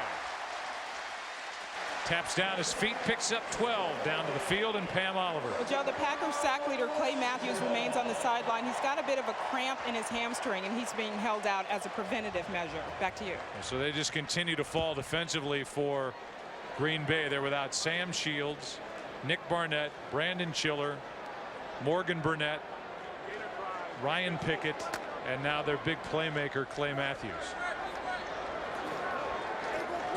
First down, Redskins.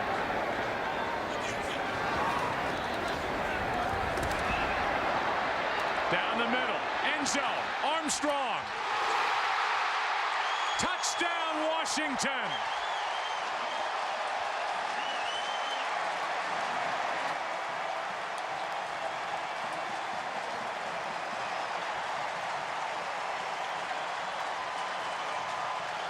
You're going to see Anthony Armstrong. He reduces his split. And you see where he is. He's on the hash marks. And then Pepra, for whatever reason, he plays heavy outside leverage, which gives Armstrong then a clear run right to the middle of the field. And that's a heck of a job by Armstrong, because it was a contested throw, and you got to go up with some strong hands to pull that one in. And that's what he was able to do.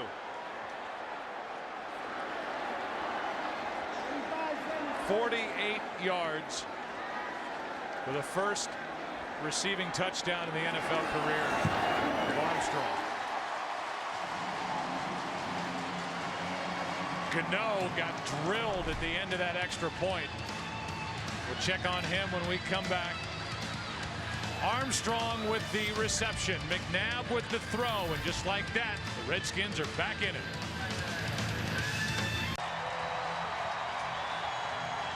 This place is alive. The first career touchdown for Anthony Armstrong, and he had to fight for it. A 48-yarder, 220th career touchdown pass for Donovan McNabb. And Gano, who got hit on the extra point, appears fine. Jordy Nelson waits for it, and the ball is blown off the tee.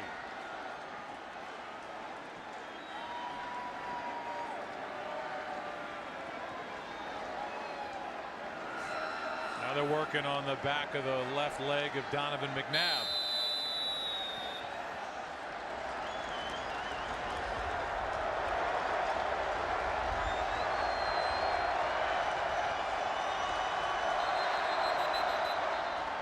And now somebody's going to have to hold it. What do you think, Aikman? We got a game here in Landover, Maryland, as the Packers could not knock the Redskins out of this ballgame. Yeah, and you knew.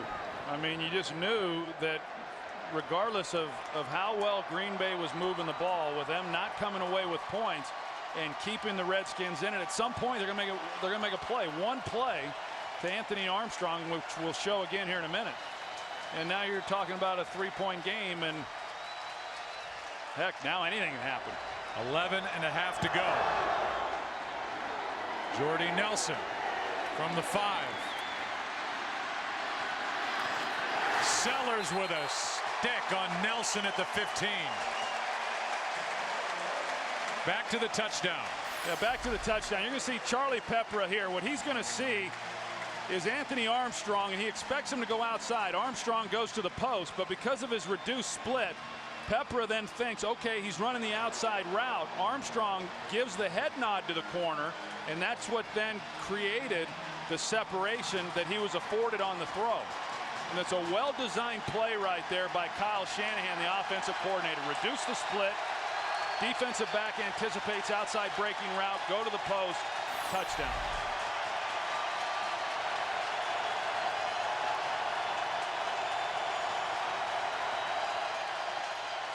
Play action from Rodgers.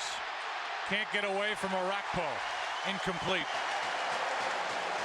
Crabtree the closest to it, and this is when 90,000 plus seats comes into play, as this is a deafening sound coming out of this crowd here in the fourth quarter. You know, Brian Arakpo, he's a heck of a player, and what a great year he had last year. 11 sacks, tied for the lead for the team, and someone who was an undersized defensive end in college, but he has made the transition well. The linebacker here for the Redskins.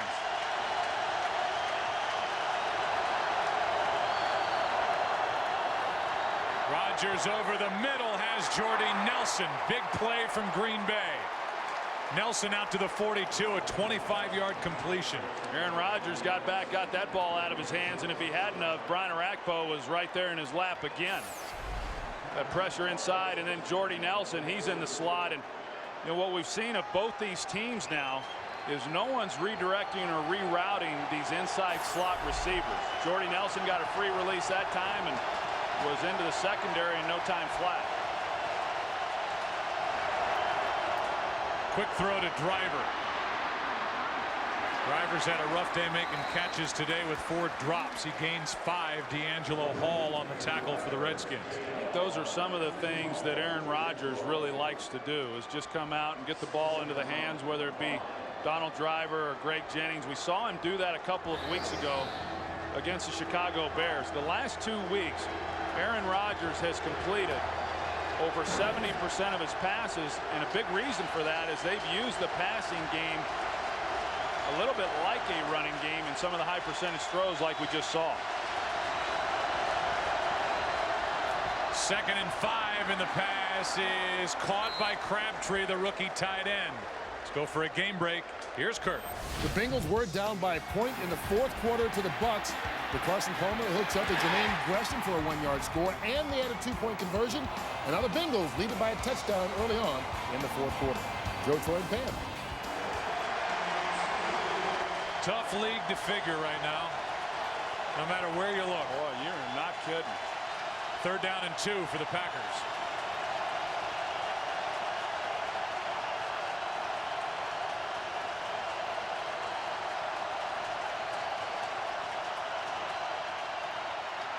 That one's tipped and incomplete. Corliss, the intended receiver.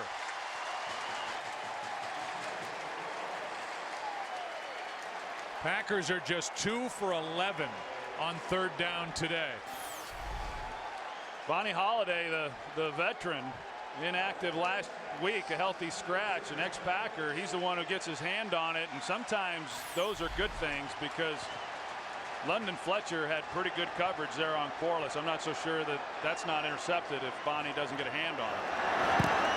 Mastay hits it end over end. Banks will take it.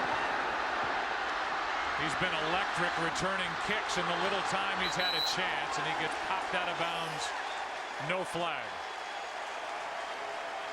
Fumbled 3 times during the preseason. They're not giving him a chance. He's made the most of it. 17-yard return there. Skins have it down 3.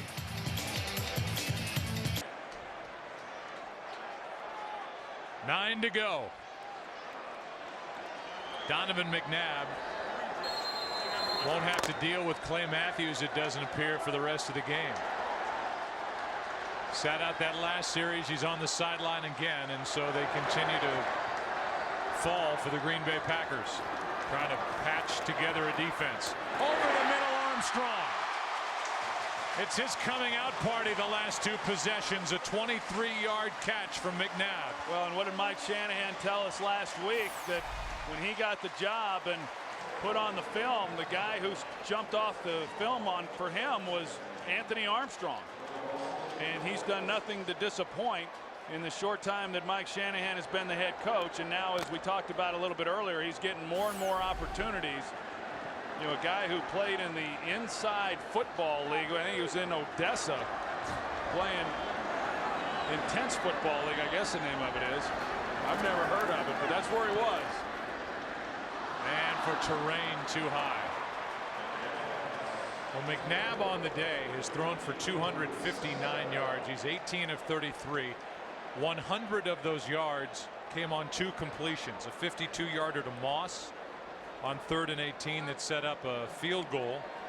And then most recently the 48-yard touchdown to that guy, Anthony Armstrong. Well, the thing that is hurting the Redskins, though, however, is their inability to run the ball. They're averaging under 3 yards a carry. Ryan Terrain's longest run of the day has been 8 yards. And so they've had to throw it to get anything going. And they're just fortunate that Clay Matthews is no longer in the game, because he'd be all over Donovan McNabb. McNabb underneath, throws high for Galloway. And his time was running out, and the flag comes in. At the end of the play, they're going to say illegal contact.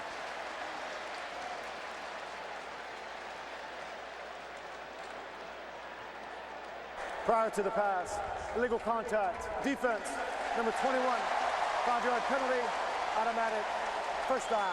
You know, they get Woodson here.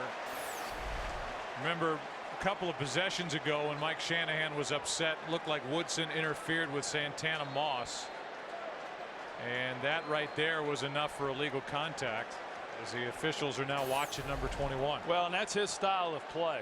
I mean, hey, he's a great cover man. He forces fumbles. He's tied for the lead in tackles for this Green Bay defense, and they can call him oftentimes if they chose to. Here's a bad throw from McNabb to Galloway. And those are, that's what makes it difficult, is when on early downs, here you are on first down, and I guess Kyle Shanahan has just resigned himself to the fact that, we're just not going to be able to run the ball today. And so when you throw it on first down, you've got to get a completion. As a quarterback, whether it's to Joey Galloway on that throw or coming underneath, but somehow, some way, you've got to get a completion on first down, because then on second and third, you're just fighting uphill. Three-man rush. Still gets home. McNabb's bothered and throws out of the reach of Terrain. And we showed Donovan McNabb a little bit earlier, nursing, his legs, and I don't know how healthy he is, because when he has gotten out of the pocket, even on that play right there, there's some places for him to run. And not that he's been a big runner here in recent years, but I think he's less inclined, certainly today, to run the ball than I've seen from him before. Remember that 18-yard run he had in the fourth quarter late at Philly last week, where he tweaked his quad.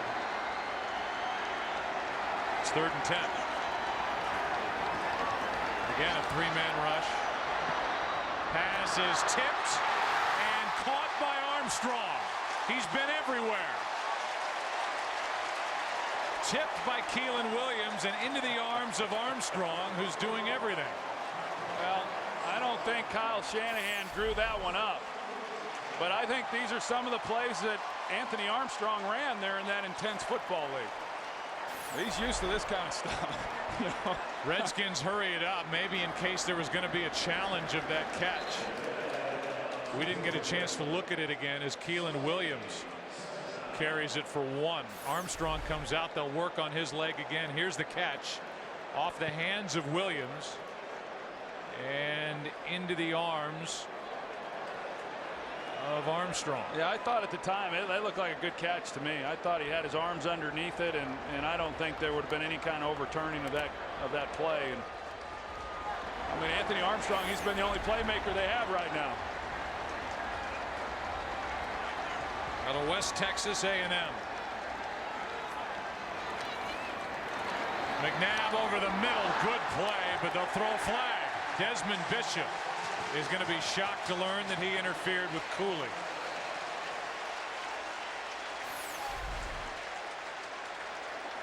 The officials get together. One official may talk the other out, although there was some contact before the ball got there. Yeah, you come in with the left arm, and there was contact there, and then he tries to come around with the right hand and knock the ball down, and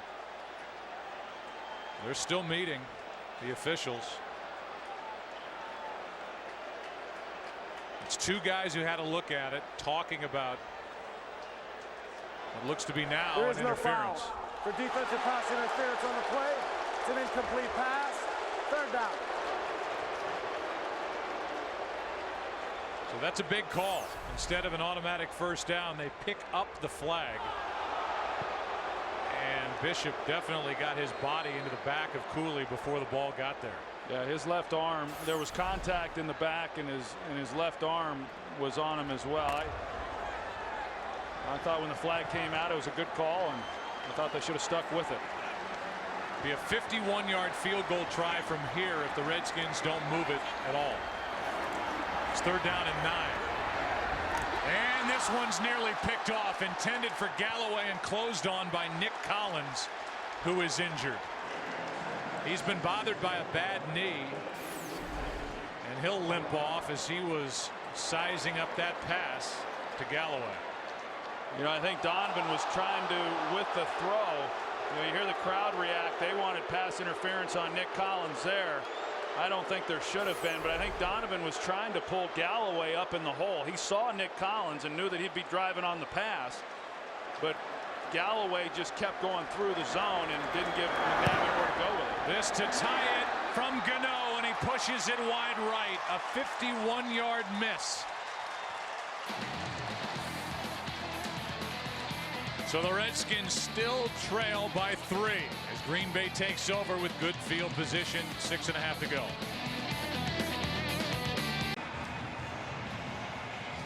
Here is the 51-yard try by Gano. Good snap, good hold, and Gano pushed it wide right. Would have tied it. Instead, 13-10 Packers. And they start at their 41. Last week, a similar situation at home against Detroit where they were able to run out the clock basically by using their ground game. Can they do it today? Jackson carries it for 6. Here's the play in the end zone, or close to the end zone at the 10 by Galloway. The question was, did Collins interfere? You and I agree that he didn't. Yeah, I agree. You know, on the one on Nick Collins, I did not think was pass interference. This one, however, with Desmond Bishop, I did. And Mike Shanahan pointed out to the official that that's now 2 that they've missed because of the one earlier in the game on Charles Woodson that they failed to call. 2nd down and 4. Toss to John Kuhn. Rodgers makes the play. And there's a penalty flag on the field. And it's a hold against Green Bay. Looks like it's on Andrew Quarles. Yeah. Holding offense, number 81. 10-yard penalty. Replay, 2nd down. And it's Arakpo again, who came in having drawn 5 holding calls. The sacks have not been there for Arakpo, but he has been such a problem that offensive linemen, in this case a tight end, have to hang on to him. What an impressive guy in our visit with him on Friday. You can tell this guy's he's just a real pro. He's going to be wreaking havoc on quarterbacks and opposing offenses for a long time.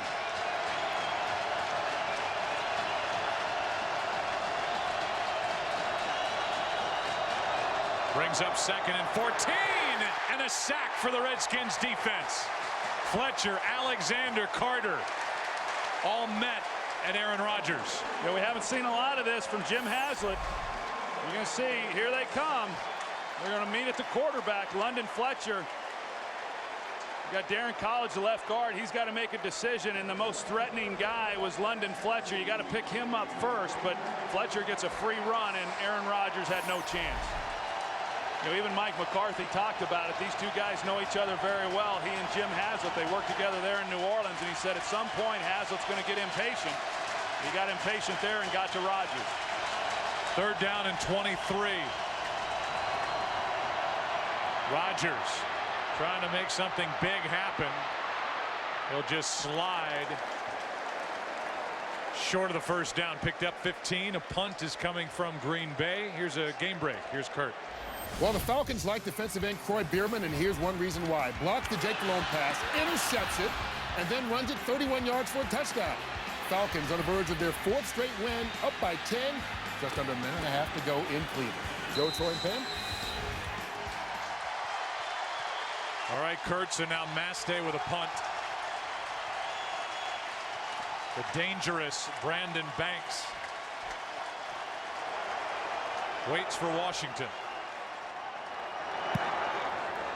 Booming punt. It goes sideways but into the end zone.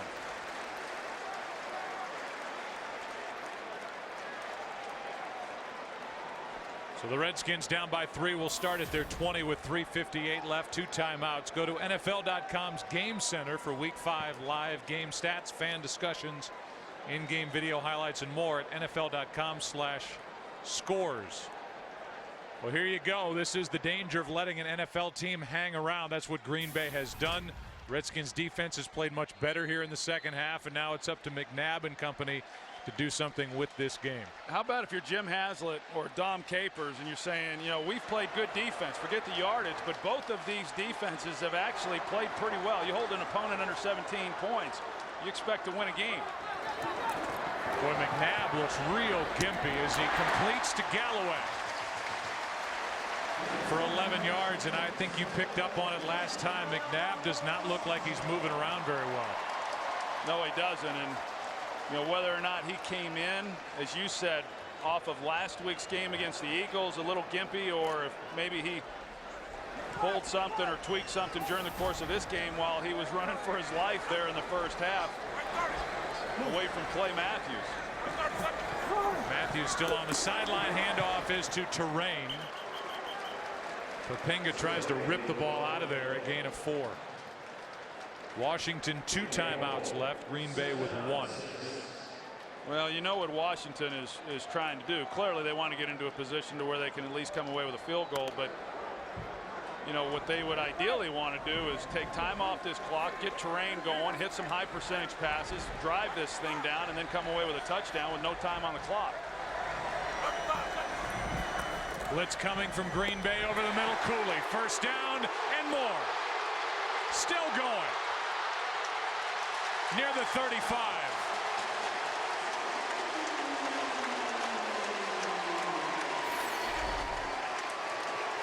You see Donovan McNabb, as you said, I mean, just not moving real well, but he gets the ball out of his hand. He gets it into the hands of Chris Cooley right away, and then just poor tackling.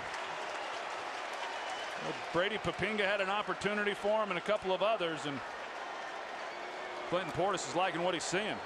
A 30-yard completion to Cooley. To the 35 of Green Bay.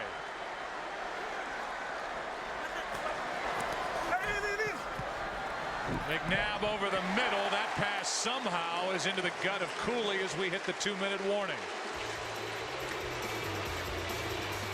What a game. In for some finish. Redskins with it, down by 3. Some new audiences will start to join us as we make our way through the final 2 minutes. There's the game summary, the day for Rodgers. All the injuries for Green Bay that now includes Clay Matthews. McNabb is over 300 yards, and Anthony Armstrong has been a hero here in the second half for the Redskins, who are down by 3. Welcome in a new audience. That's us. Washington Redskins would not go away all day. In the first half, certainly, that was dominated by the Green Bay Packers, and Aaron Rodgers did not put up points at the end of extended drives, and now the Redskins have made a second half comeback. They trail by 3. 2 timeouts left, 2nd and 4, and a handoff to Terrain. The running game has not been there all day for the Redskins. A gain of 2. Poppinga on the tackle, and now an important 3rd and 2 coming up for Washington. You know, I just look at this game right now from Green Bay's perspective defensively, and you just say, you know, what a difference it has been since Clay Matthews came out of the lineup. I mean, we've seen Donovan, yeah, there's been some pressure, but he hasn't been running for his life like he was when Clay Matthews was out there on the field. You talk about an impactful player. So many times when you say playmaker, you're referring to offensive guys. This guy's one of the greatest playmakers in the game in just his 2nd year. Redskins will use a timeout. We'll give you a recap. It started out well. First of all, a fumble by Donald Lee. Redskins did nothing with it, and then Donald Lee in for a touchdown. He would leave with an injury. Aaron Rodgers is skipping around. Everybody's happy. The defense for Green Bay is playing well, knocking McNabb around. However, McNabb with 2 big completions, one to Moss, that touchdown to Armstrong. Most recently, Gano missed what would have been a game-tying 51-yard field goal attempt. It's 13-10 Packers, but inside field goal range are the Redskins now. The total yardage is starting to even out as the Redskins have flat out outplayed Green Bay in this second half. Yeah, I would agree. And this is a big third down, obviously, for both sides. And, you know, if you're Green Bay, I think you've got to try to jam Chris Cooley up and not let him off the line of scrimmage. Earlier, I said the 2 playmakers for this offense are Chris Cooley and then Santana Moss. And anytime they need a play, that's where they're going. But I wouldn't take my eyes off Anthony Armstrong either based on what he's done in this ball game.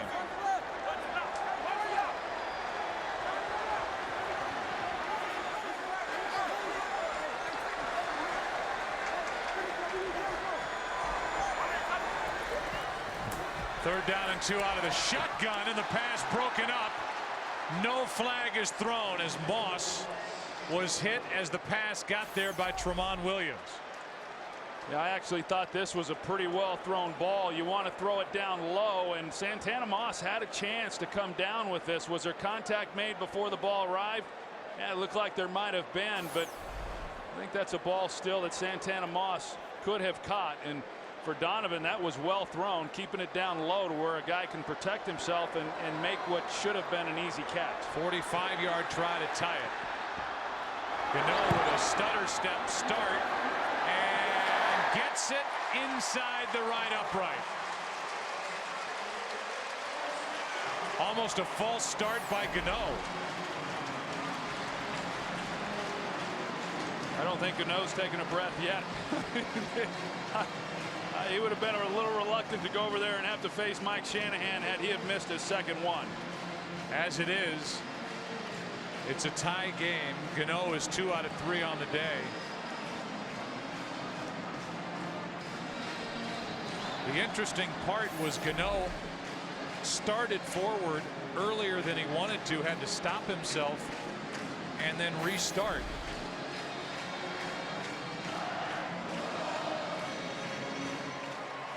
Right at the snap, stopped, regained his momentum, and then hit from 45 to tie it.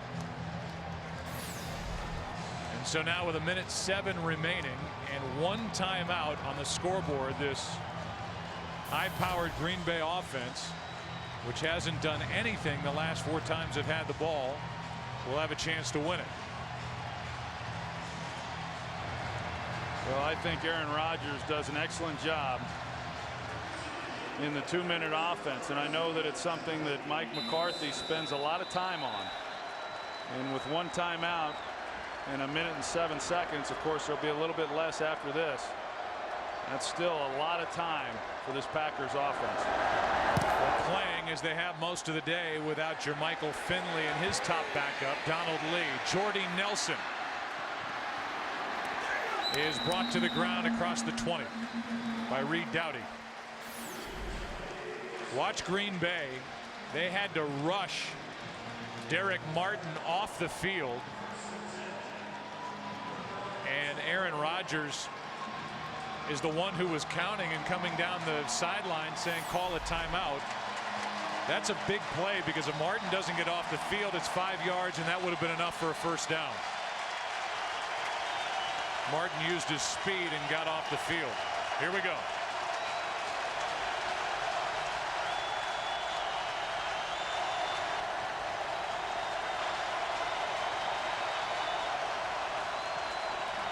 Rodgers completes. He's had a lot of balls dropped on him today. Corliss, the rookie, good for 9. 1 timeout left for each side. Greg Jennings hadn't gotten the call yet.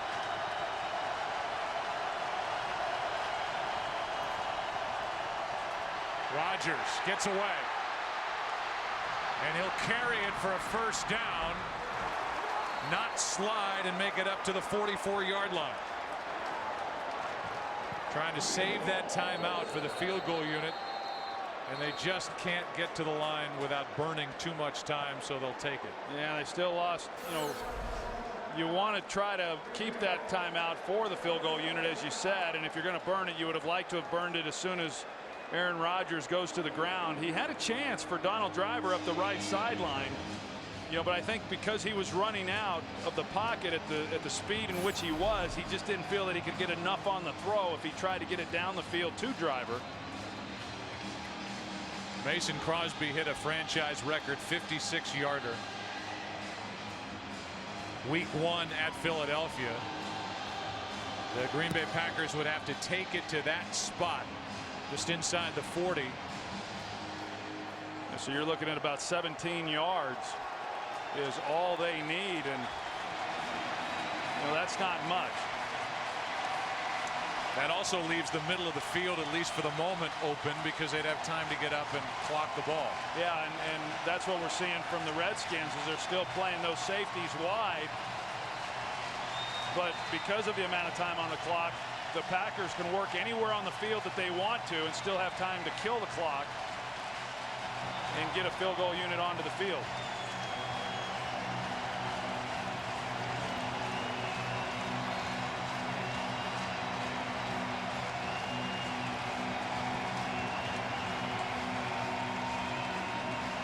No timeouts left for Green Bay.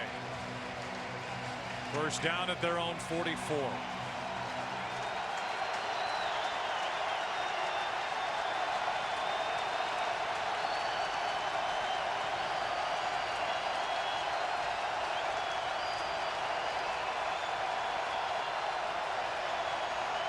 The Redskins are showing pressure too.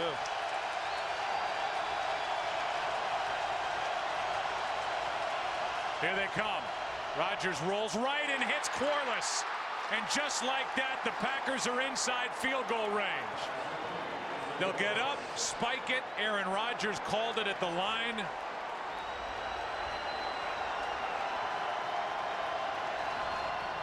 And Rodgers will clock it with 7 seconds remaining. Well, you're going to see D'Angelo Hall was in coverage on Corliss, and he plays soft. He's going to come from the right side of your screen. But D'Angelo Hall was playing with a lot of cushion, and so it was really pretty easy for Aaron Rodgers. Corliss didn't have to do much other than just run the slant route, and it was uncontested by D'Angelo Hall, and then it was up to Aaron Rodgers to put it on him. Remember, Washington has a timeout left, and Mike Shanahan is the master at calling a timeout just before the snap. 53-yard try to win it. Crosby. It's the upright.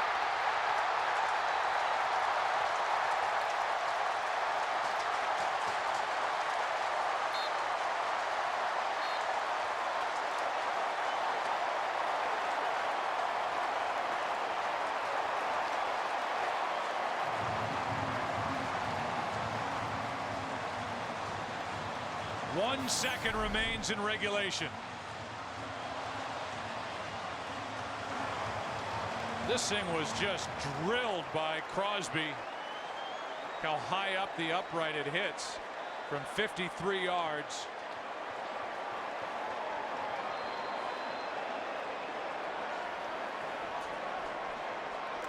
As we welcome in a new audience, Mason Crosby has missed his last 2 field goal tries.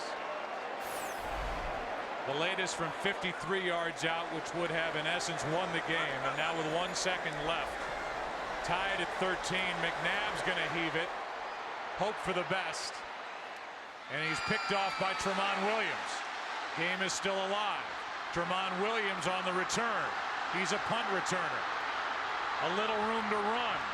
A little anxiety in Landover, but now we're through regulation as he slides down inside the 35. For that audience that just joined us, and now, by the way, the rookie Trent Williams is hurt. Here's the Crosby miss as he hits the left upright. I mean, it was a good snap, good hold, and really a good kick. I mean, other than the fact it didn't go in, but I think Mason Crosby probably feels pretty good with the effort and the foot that he got into the ball. It had obviously plenty of distance and a game of inches. Well, Trent Williams on that long return by Tremont Williams of 63 yards. He was the 4th overall pick in this past draft. There he is, 71. And he got that left leg pinned underneath his body. So they just got him back. He'd been inactive the last 2 weeks with a knee and a toe injury, and now he's still getting looked at and in a ton of pain. But we are headed to overtime, and so while 71 is on his back, they're going to toss the coin at midfield. Here are the overtime rules. Gentlemen, the rules of overtime are as follows. The first team to score will win. Fourth quarter timing rules are in effect. Each team will have 2 team timeouts, and all replay reviews will be initiated from the booth upstairs. Again, the coin team logo is a head, breast cancer aware logo is a tail, visiting captain. The call is heads. It is a head. Which way would you like to kick? Stay where you are. Green Bay's won the toss, elected to receive. So there you go. Corey Hall's had a good day on special teams, and he picked heads. Green Bay wins the toss. They receive. Aaron Rodgers right back to work in overtime when we come back.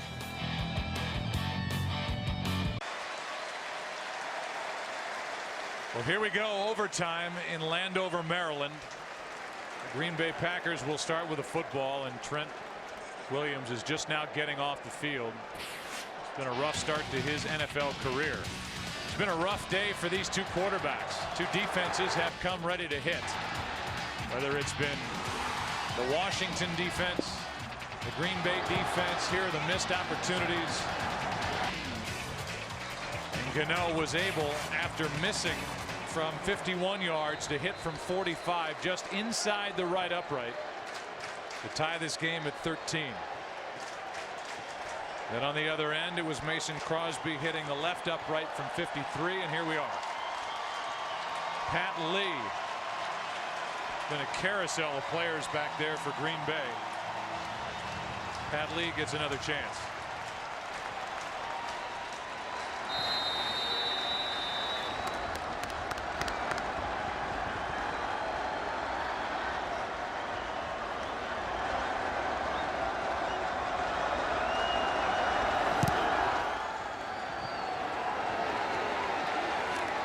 Goal line, Pat Lee on the return. Out near the 25. The offensive leaders for Green Bay. Rodgers is thrown for 288, 1 touchdown. That was to Donald Lee on their 2nd possession of the game. That's been it as far as getting it into the end zone. Brandon Jackson with a career high 112 rush yards. And James Jones, 4 catches, 65 yards. No Jermichael Finley or Donald Lee, 2 big weapons at tight end, out with injuries for Aaron Rodgers.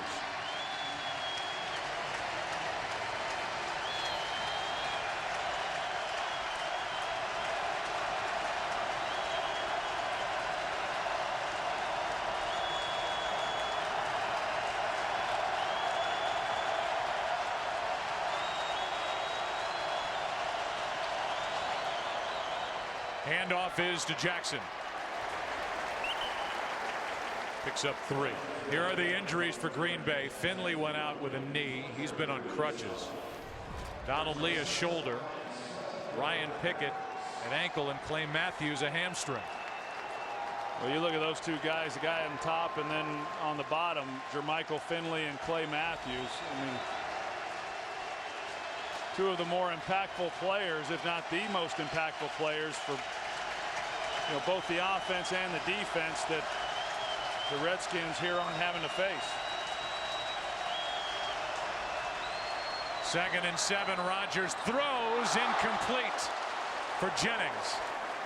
And the pass broken up by Carlos Rodgers, 3rd down. And Carlos Rodgers got his head around, and he had an opportunity to maybe make an interception on this one. Aaron Rodgers trying to fit it in, and you know, Carlos Rodgers picking it up late. It's on top of them. They're pretty quick, but there wasn't anywhere for Aaron Rodgers to try to fit that one in. 3rd down and 7.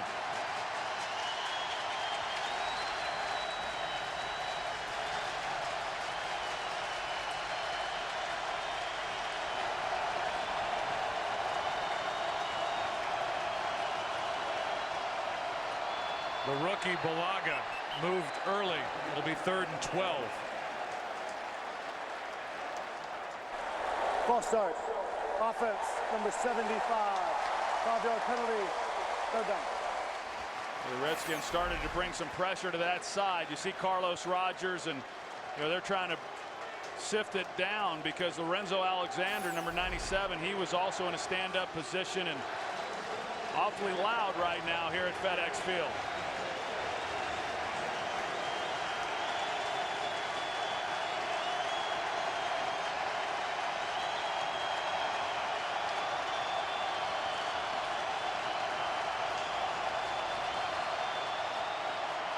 Rodgers goes down.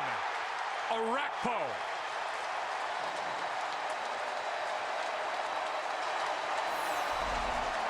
Well, Brian Orakpo's been close all day long, and he gets by Chad Clifton. Clifton, because of crowd noise, is just not able to get out of his stance. Brian Orakpo goes on reaction of the snap, and he's by Clifton before Clifton even knows what happened, and drills Aaron Rodgers. Washington should be left with great field position. Brandon Banks waits for the punt from Mastek. Line drive punt. And a penalty flag comes in, so that'll back up Washington if it's against the Redskins. Brett Swain was downfield. There may have been a penalty committed on a block on Swain. A 7-yard return, 44-yard punt. This will march Washington backward. During the return, illegal block in the back. Return team number 87. 10-yard penalty from the spot of the foul. 1st down, Washington. You're going to see Roydell Williams, 87 there. Just not a very smart penalty to have. I mean, he was not going to be a factor on that play. And so you take what should have been awfully good field position for the Redskins, and then you get backed up. Backed up all the way to the 26. Instead of their own 47. What a difference. 20 yards. McNabb over the middle. Santana Moss.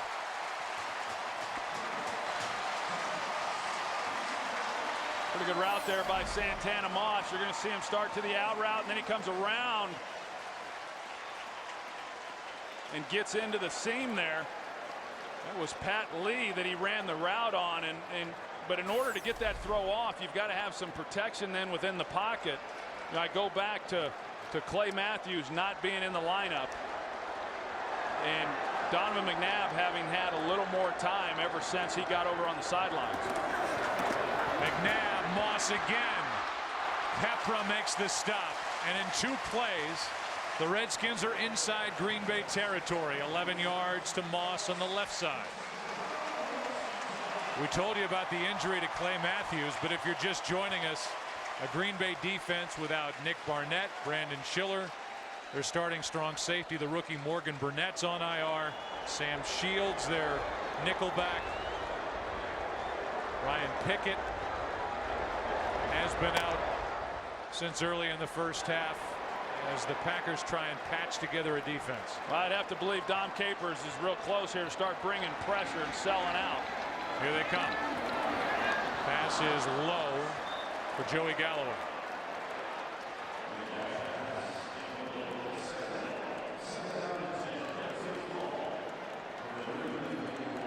This is a Green Bay team that won at home by 2 points over the Lions last week. They were frustrated. By their own admission, said their locker room felt like they had just lost the game because they expect more of themselves. They were an early season, preseason Super Bowl favorite in the NFC. Lackluster last week. trying to somehow come away with a win here today. That's in the air, and it falls incomplete. It's 3rd down and 10, and now the Green Bay Packers, Troy, are indeed coming after McNabb. Well, you have to, because here you are in sudden death overtime, and with the Redskins moving the ball and creeping into field goal range, you can't afford then to sit back. You got to sell out. You got to bring pressure. You got to see if you can create a negative play. And they've done a nice job there on 1st and 2nd down of getting it now to at least 3rd and 10. That was Hawk who batted that pass. Here they come again. And getting home is Papinga. A big sack for this Green Bay defense. All the way back to the Washington 46. Brady Papinga comes untouched. You're going to see him here. And it's really somewhat surprising that Donovan McNabb's even able to hang on to the ball. He doesn't see it coming at all. He's got his arm back, one hand on the football. Typically, you oftentimes see the ball come loose.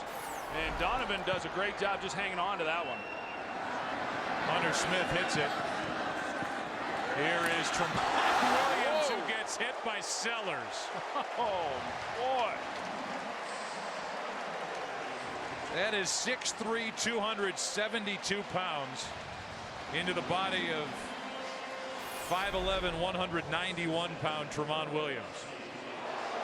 Oh, that's one you can hear all the way up here. Well, that's a good job. You know, we hear about it all the time about the overtime rules and, you know, what's going to take place. You see Brad Jones, he was on the sidelines, came into the play. That was like hockey right there, coming in the middle of the action. And he laid a block on Lorenzo Alexander right off the sideline. Had a line shift right there. Rodgers sets up a screen for Jackson. Out in front of him was Scott Wells, the center, a gain of 5. But what I was going to say, Joe, is you know, some of our viewers may not know they've changed the overtime rules going in the postseason this year.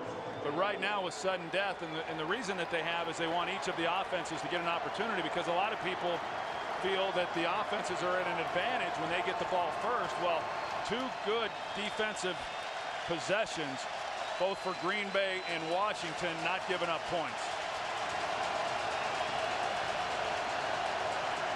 2nd down and 5. Rodgers steps up and throws, and he's picked off by Landry. LaRon Landry hangs on to it, takes it down to the 16.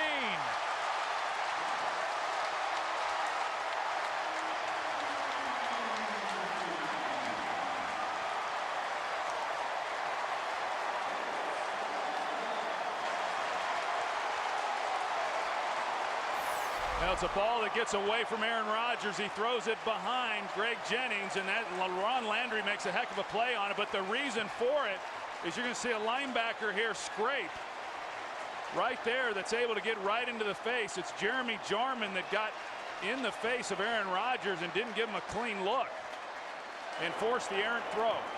How about the day for Landry? He just returned to 23 yards.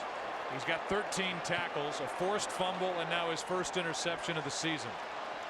Hey, this Washington Redskin team, we'll see what happens here on this possession, but you look through the first 5 games, certainly the first 4 games of the season, they've just found ways to win a game or get in a game.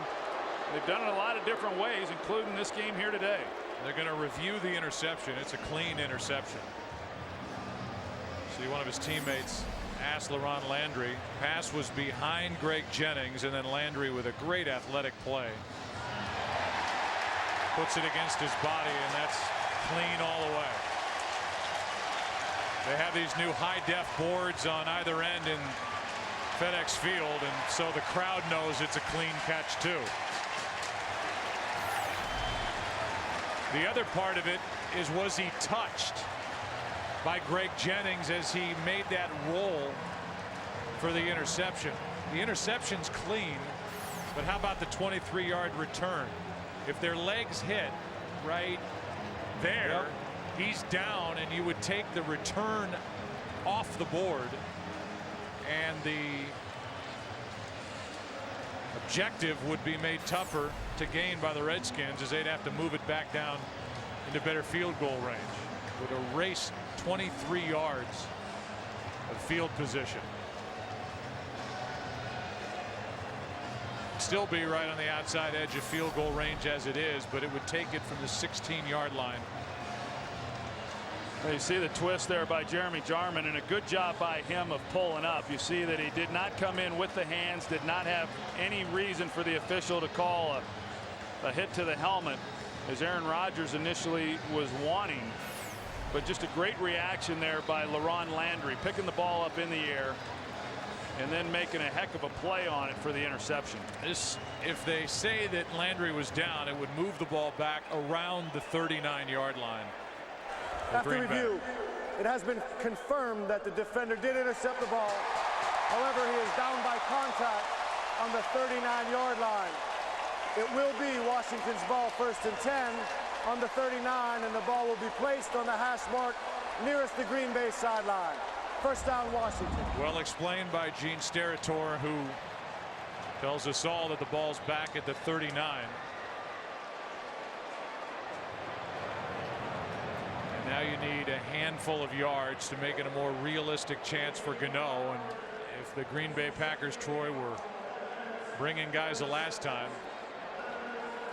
if the Redskins are going to drop back at all to throw, you have to believe they're going to be blitzing again here. Well, I don't think Kyle Shanahan wants to drop back and throw. If there was ever a time to where the Redskins are going to be able to run the football, something they have not done in this game, now would be the time. From here, it would be a 57-yard field goal try if they don't move the ball forward at all.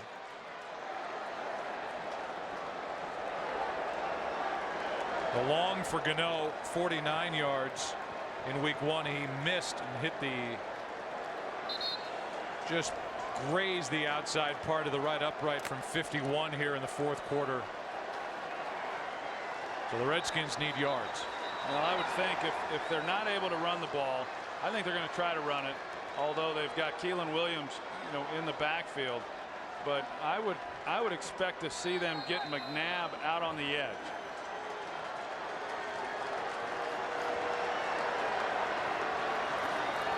McNabb drops back over the middle. He completes it to Galloway. Just able to fit it in, and Joey Galloway's good for 5. Donovan was pretty casual coming out from center on that drop. But he threw a dart in there to Galloway. Kept it away from Charles Woodson, always around the football at 2nd and 5. Blitz coming. Pass is juggled and caught by Cooley. A yard shy of a 1st down. He got 4.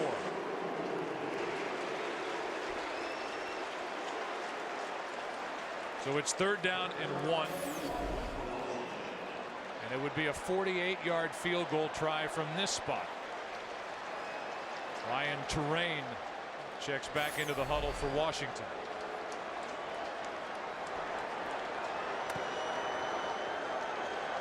An important 4 yards on that juggled catch by Cooley. Play action from McNabb. Throws, and it's incomplete, but Sellers was knocked down by Papinga.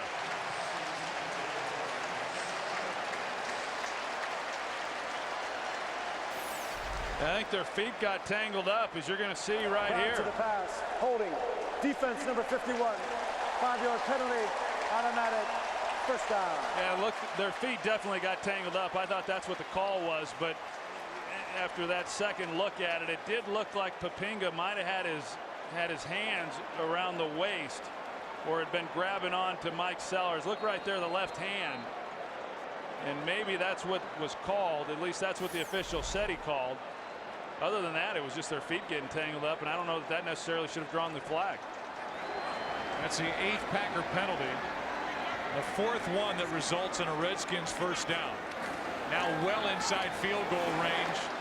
However, a loss by Terrain. Raji makes the play, a loss of 5 back to the 30. Well, I tell you that They can't run the ball at all. no, they can, and that's not what Donovan was planning on when he came here from the Philadelphia Eagles, where Andy just simply wouldn't even call a run. And he thought he'd get a little bit more help from the running game, but he has not had any help here today.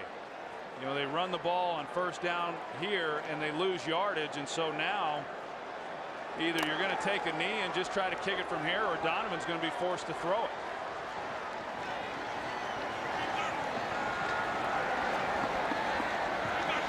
On 2nd and 15. Pass is incomplete, and here's another flag. Charles Woodson interfering with Armstrong, who gets up limping away.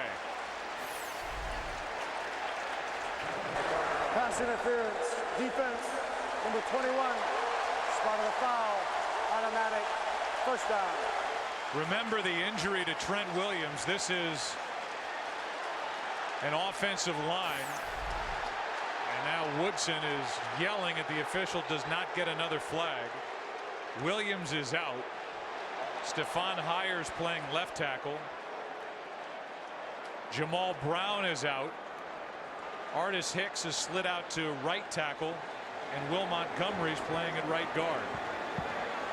One of the reasons why their run game might be shut down here in the overtime period. First down, Washington, and McNabb getting more than I'm sure he expected.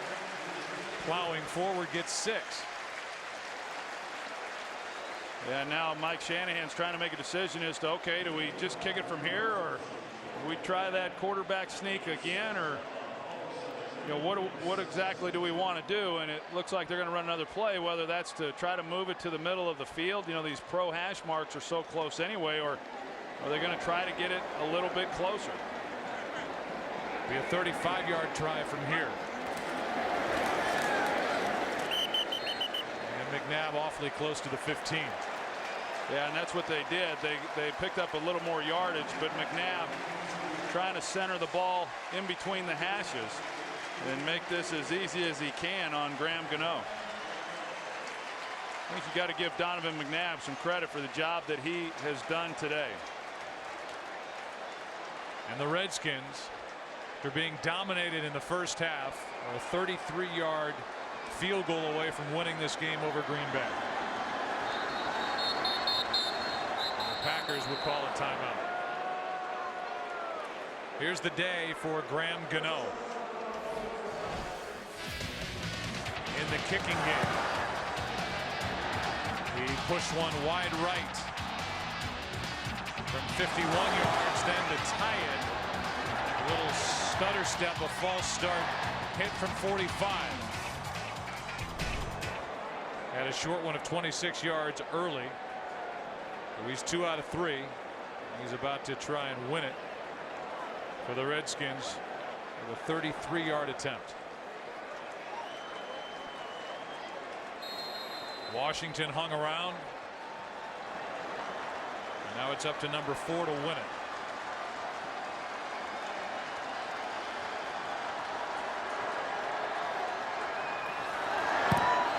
Gano wins it.